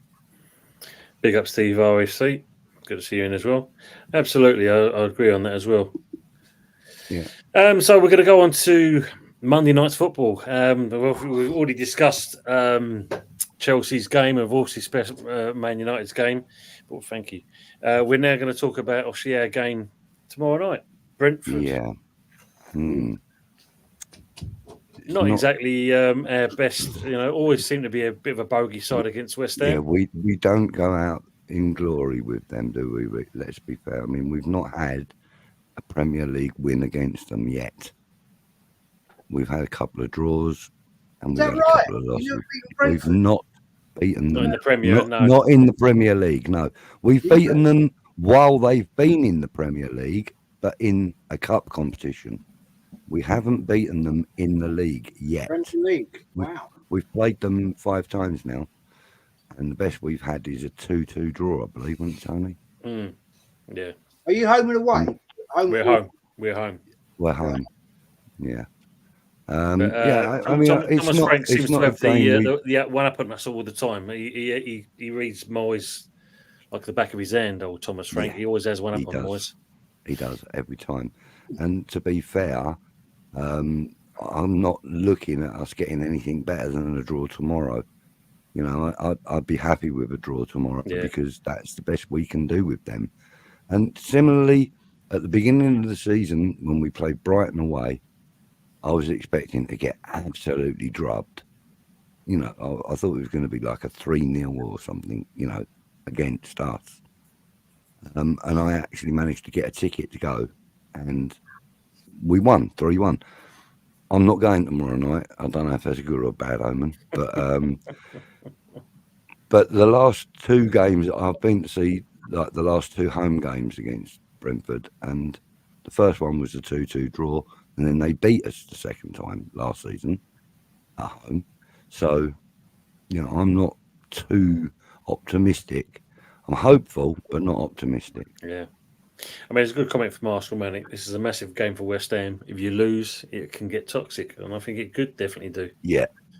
Yeah. Definitely that. Most definitely. And it's already, I mean, there's already toxicity within the fan base anyway. So, I mean, I don't know how closely Arsenal follows the West Ham fan base, but it's already toxic amongst them anyway. But yes, if we lose tomorrow, then you can guarantee that you'll see Moyes out banners at the stadium and everything. Definitely. And there'll be people getting stopped at, the security desk and having any banners taken off them, anything that says Moyes out and stuff. There's going to be a massive political wrangling as well, politically within the club. I mean, so we have got to go out there tomorrow, and we've got to go out there with all guns blazing. No, of course. If we go out and try and lose, then I think the fan base might forgive them for that. Absolutely. I certainly would. But if they'd go out and roll over like we did against Arsenal, for example, I can't see. I mean, I walked out at half time against Arsenal. I've never walked out of a game in my life. Yeah, I don't think it'd be the same scoreline anyway. Hopefully not anyway. G'day, Kieran. G'day, Tony. Birds are chirping 30 degrees here in Australia. Nice to see you in here, mate. Hope you're keeping well. Bless him. Right, Ernie. Arsenal saying Stratford will be looted. For most Western fans, tomorrow's match day. For some of you, it's Monday Night Raw. It's true. That's very true.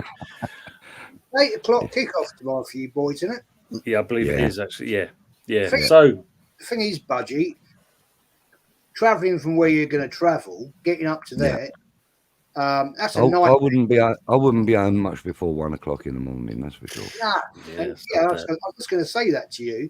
You've Yeah. got to get up to there and then get back down to where you are. I mean, I know the. I mean, I'm quite lucky that there's good links to Gatwick. Yeah. I mean, we got that, and I can get a local bus from Gatwick for £2.50, more or less to my door. Not quite, but more or less.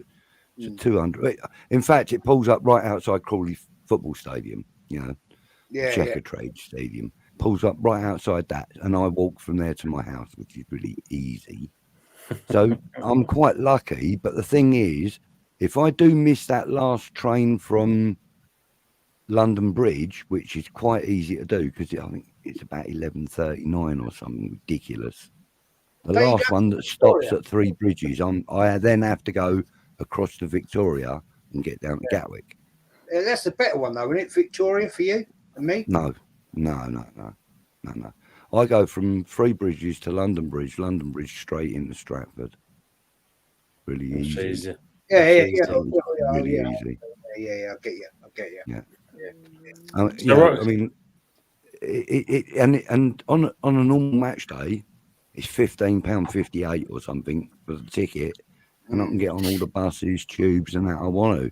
So sometimes I leave quite early in the day, especially if it's like a 5:30 kickoff on a Saturday or whatever, or a 4 o'clock on a Sunday. I'll leave at about 10 o'clock in the morning, and I'll go down to Bow, and I'll go and get me pie and mash, and I'll do all the shit that a West Ham fan does. Yeah. But I mean, sometimes when it's a late game, like an 8 o'clock kickoff, and especially if there's delays, and if it's a big game, like when we played Frankfurt, for example, that was huge logistically for the police, huge. And they had literally 2 lines of police officers, like either side of the Frankfurt fans and the West Ham fans. They must have drafted in an extra 200 officers for that game. They must have done. Probably. Because already they have a lot of stewards and police officers, but there was just hundreds of police officers that night. So anyway, Rosie, I'm going to have to interrupt you, Budgie. Sorry, mate, because obviously I want to get to this stage because Rosie's hitting it nail on the head. Predictions for the game tomorrow, Anthony. Oh, trouble is though, you've got a slightly better team written down on paper, I reckon. But then again, you perform better on the pitch. You got Ivan Tini back. Well, I believe Paquette is on the bench as well. On the bench. I think Paquette is back on the bench as well. Is he? That's a massive lift for us as well. Yeah. He's in contention. I got 2 scorelines. I got 2-1 West Ham or 1 draw. Do you know what? I'll go a 1-1 draw. Is nothing against West Ham. It's just that how you've been playing at the minute. But listen, So I noticed with teams like West Ham or any other teams that are not winning games, they're due a win. So hopefully, for your sake, this could be a game where you can obviously, most probably win and get 3 points. But at the minute, I'm just going to go for a 1-1 draw. No worries, mate. Fuzzy? I'll probably give it a 3-2 to Brentford. It might be an interesting game. Various things will happen. It's going to be I want to say it's going to be an interesting spectacle, an actual entertaining Monday night football. You're definitely in the ugly on Wednesday, Fuzz. Well, we've got Nottingham Forest on Wednesday night in the FA Cup. Of course, Forest away. Yes. So might have managed to get two losses in 4 to 5 days or so. The FA what? What's the FA what? What are you talking about? FA? What's that? Sorry, it's competition that usually various North London clubs aren't usually invited into. But, I don't know anything about it, mate. Yeah, We don't- ask the under-21s; they might know more about it. we don't compete in that anymore. So No, that's true. That's true. Wolfie, what's your scoreline prediction? You know what? I'm going to cheer the Hammers up. I'm going to go 2-0 for the Hammers because one thing about it is I know Brentford are a tough proposition. Yeah, but I will say this: I do think Tony's been on a bit of form for them as well. But at some point, you got to go round that corner a little bit.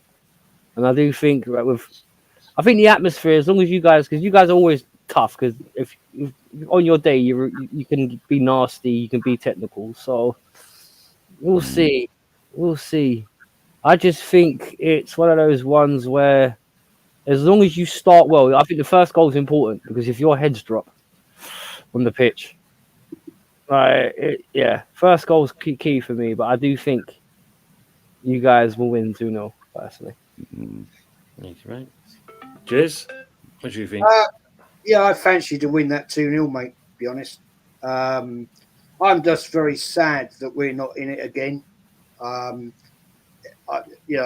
You know me, I absolutely love the FA Cup. I was brought up with it. Loved it. Even if we weren't playing in it, I used to love it, the whole build up on match day and all that. And now it's disappointing. I think the FA Cup is way too disrespected by teams, but I wish we were in it, but we're not. But I fancy 2-0 in tomorrow night. I'm talking about because I think that's going to have a little bit extra for Brentford. What about you, Budgie? How do you see the game going? Well, like you said, we've got to go out there with the right mindset.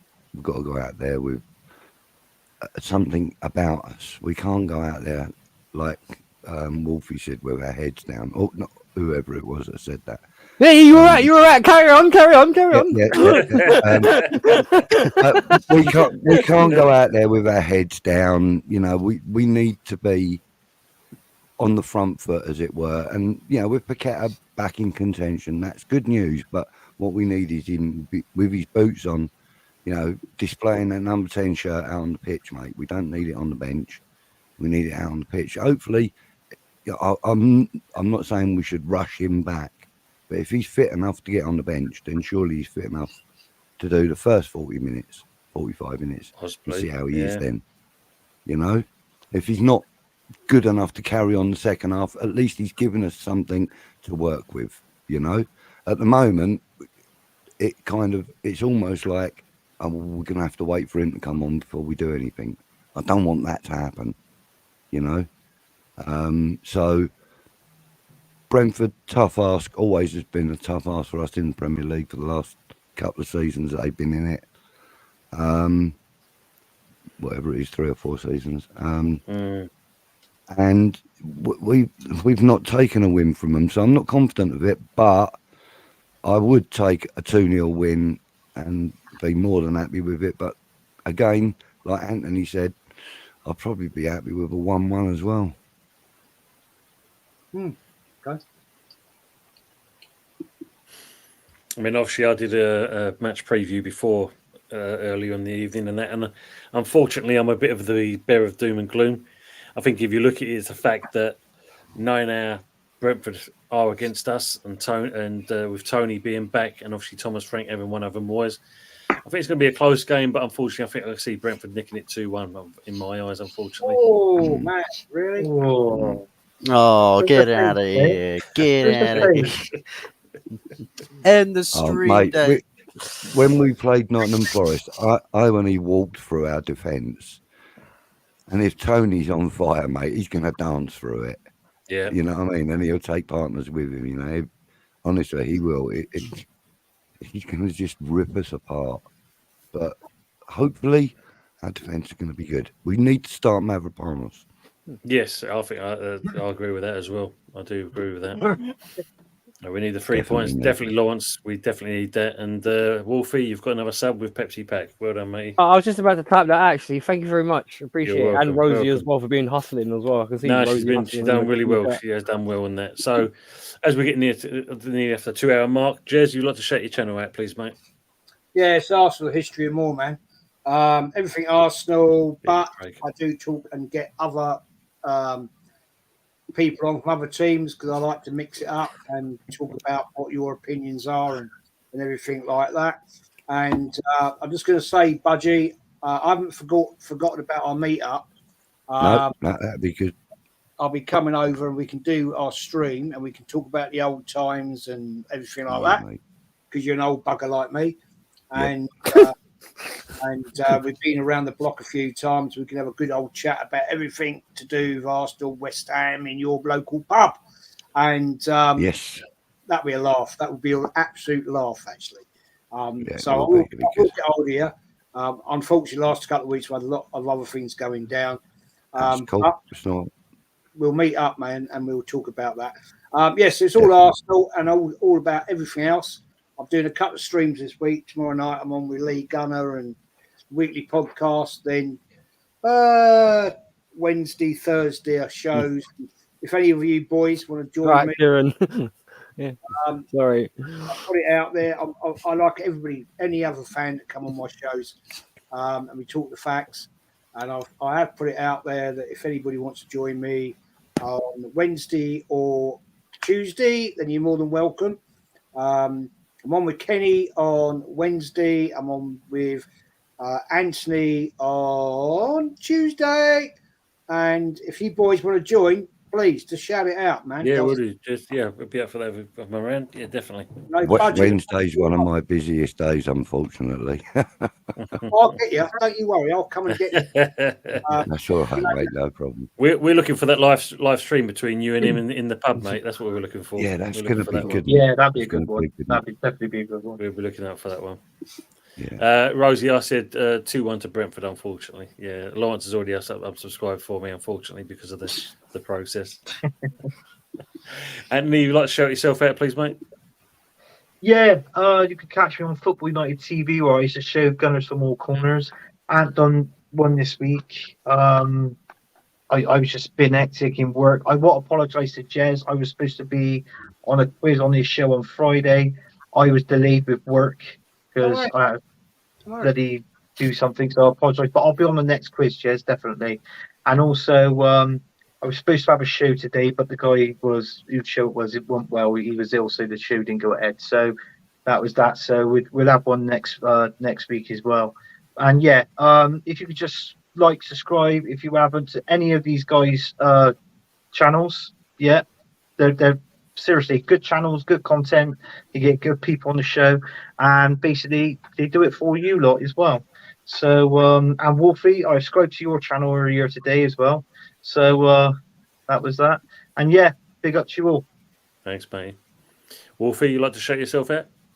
Yeah, Wolfgang Division. You can catch these gentlemen now. I'd like to have Budgie on there as one point as well, if he's more than wants to come on. Seems like a very cool guy. First time I've met him. Thank you very much. I've enjoyed it. Big up Anthony as well, because he's been in and out of my chat earlier on when he subscribed for the cup final. He watched me go through some misery with Tony C. So like, he felt my pain, man. But yeah, you'll catch all these gentlemen there at some point, I hope. And thank you for having me on Early Doors Tony TV, You're welcome, and mate. I appreciate it. Thank you for having me, and thank you everyone into the chat, man. It's been a blast. It's been nice. Thank you, everyone. Thank you, mate. Fuzzy, good self. Yeah, big ups to everybody on the panel. Big ups to everybody in the chat. It's been another banger Sunday takeaway show. And yeah, it's you find me I was 44 on the YouTube, on Instagram. Got, of course, Nottingham Forest midweek on the Wednesday. So we'll be doing a match preview either tomorrow night or on the Tuesday night for that. But then probably at the same sort of time, I'll probably have to dual screen it. So whilst I'm doing the good, the bad, and the ugly show, I might have to be phased from maybe bad into ugly if it all goes a bit tits up against. What was wrong with the good, the bad, and the fuzzy, by the way? What was wrong with the good, the bad, and the fuzzy? Because I thought that had more catch to it. I think it's on the basis that it's 3 interchangeable positions, like between the 3 teams, so that an Arsenal fan could be in the ugly, a West Ham fan could be in the ugly, or a United fan could be in the ugly, and it's a rotationary thing. And if it's just one that belongs to fuzzy, it's just like I'm just above everybody, I'm just exempt from everything else. So got to have it. You got a bottle of Trifecta, the holy trinity of football in YouTube. But man, it's been a blast of a show. I've really enjoyed it. And, good, mate. Big shout out here for the disabled team. Good evening, everyone. Make sure you subscribe to this guy as well, and that great fella does good content as well. Yeah. Can I say, big up to Rosie. She's promoted everybody's channels tonight, and bless her. Yeah. And I will be going over there and subscribing to Rosie. Absolutely. And make sure everybody that's in there, smash the subs up on all the channels for everybody that's here. It means a lot. Smash the likes because it really helps the algorithms. And it's been a great show. And I have to say, great host, great guests. And big up to you, Tone, because your channel's doing so well, mate. Thanks, mate. It's good to be able to sit here and talk with an old bugger like me with Budgie. He loves to get that one in, doesn't he? He's not alone. Wait, I'm trying to pull it. And mate, go back in time. So I mean, you know what I'm saying? It is what it is, and it's great. It's great. This is one of the best shows I look forward to in the week. Honestly, see, I mean that. You know what I mean? Cheers. Appreciate that. It's a great show on a Sunday night at 8:00. No, thank you, mate. Thank you. And so one more. Sorry. Yeah, go on. Quick as well. If you're watching from my perspective, because I have also been live streaming or sharing the stream via my channel as well, you find the links to all of the panelists' channels in the stream description. So it's all hyperlinked there. So if you're watching it from my end, it's a quick click away to find each and every person's channel. Brilliant. And make sure that you do subscribe to everybody. Big up. And Budgie, I bet shut your channels out, please, mate. Sorry, it sounds like I've got lots of channels. That does. So I have Green Street Elites, which is my own little channel. I mainly like to talk to people about why they support West Ham and how long they've been supporting, etc., etc. I do very little post-match, pre-match stuff. I leave that to people that are far more talented at it. I prefer the conversation with people. I am now going to start stretching that out to other teams because doing shows like this has given me that initiative, if you like. I've met some really good guys. I've met, as you said, Jez, I've met you a few times now. Anthony, I've met you a few times, Fuzzy and yourself. And now, Wolfie, I've met you for the first time and it's been a pleasure. Thank you. Likewise, thank you. Yeah, and you'd also probably like to know that the rest of my family are all Chelsea fans. I'm the only West Ham fan in the family. now that my parents have passed away, I'm the only one. Oh, God bless. I mean, even both my kids, well, 2 of my kids are Chelsea fans because of their mother, etc. So it's been a pleasure chatting with all you guys. It's good to have insight from the perspective of the fans of other clubs. For too long, I've kind of been a little bit blinkered and only concentrated on the West Ham fan base and so on and so forth. I'm actually now going to expand my horizons because, as I said, doing this show, Tony, thank you very much for inviting me on. It's opened my eyes a bit more. And, you know, I haven't been streaming it because I'm not technically gifted enough to be able to do it. You saw the problems I had at the beginning of the stream. And that's just because I touched my microphone and everything went off. So I get the same thing with my webcam, by the way. I touch the wire and it just blows up. Yeah, it's that. Yeah, you've had it there, Budgie, I just subbed to you, Budgie. I just subbed to you. Thank you, Rosie. Packers. Yes, thank you. Yeah, and thank you. And I will get to all of you guys and subscribe. I think I've already subscribed to you, Jez. I can't remember now. But we'll get to everybody's because I'm just not technically that good. So I get my kids to help me. How do I do this? How do I do that? But I've got 2 fucking laptops. Oh, ridiculous. The irony, eh? I know, 2 laptops and 2 phones, and I can actually do a 4-screen thing on my StreamYard just on my own, just to test out backgrounds and things. Of course. Ridiculous. Rosie's put you on the spot here, Budgie. She's saying, make or break question, which Scottish team? Oh, now there. See now, right? Okay, I have to say Kilmarnock. Sorry, but that's my Scottish team. Yeah, because one of the first games that I went to on my own, I was actually with a couple of guys that were from Kilmarnock, and they were Kilmarnock fans, and they were actually at a West Ham game because they were staying in London at Upton Park, and I was standing next to them, and you know, I hadn't really given Scottish football too much thought. I was only about 13, and so these guys were Kilmarnock fans and said to me, you know, oh yeah, you should come up to a game. I was like, yeah, 13 years old on the train to Scotland, yeah, it'd be great. Yeah, I got caught at the bus stop. It ended tragically. I got caught at the bus stop. I got caught at the bus stop, yeah, I did. Did you run off? No. Never ran off from my dad. Never laid a hand on any of us kids, actually, my dad. Never did. But it was just, we had respect for him, you know, and like he said, get your ass over here and get home. You got your ass over there and got home. Simple as that, you know. There was never any threats of violence or, you know, no pocket money or nothing like that. He just didn't need to do it. My dad just had respect from us, you know. So yeah, it was great. I had a good childhood, really, to be fair. She's unsubscribed for you, Budgie. You know, she can't stand that you've said what you said. Oh, no, who does she follow? Oh, Rangers, isn't it? Yeah. Oh, babe, sorry, Rosie. I am so sorry.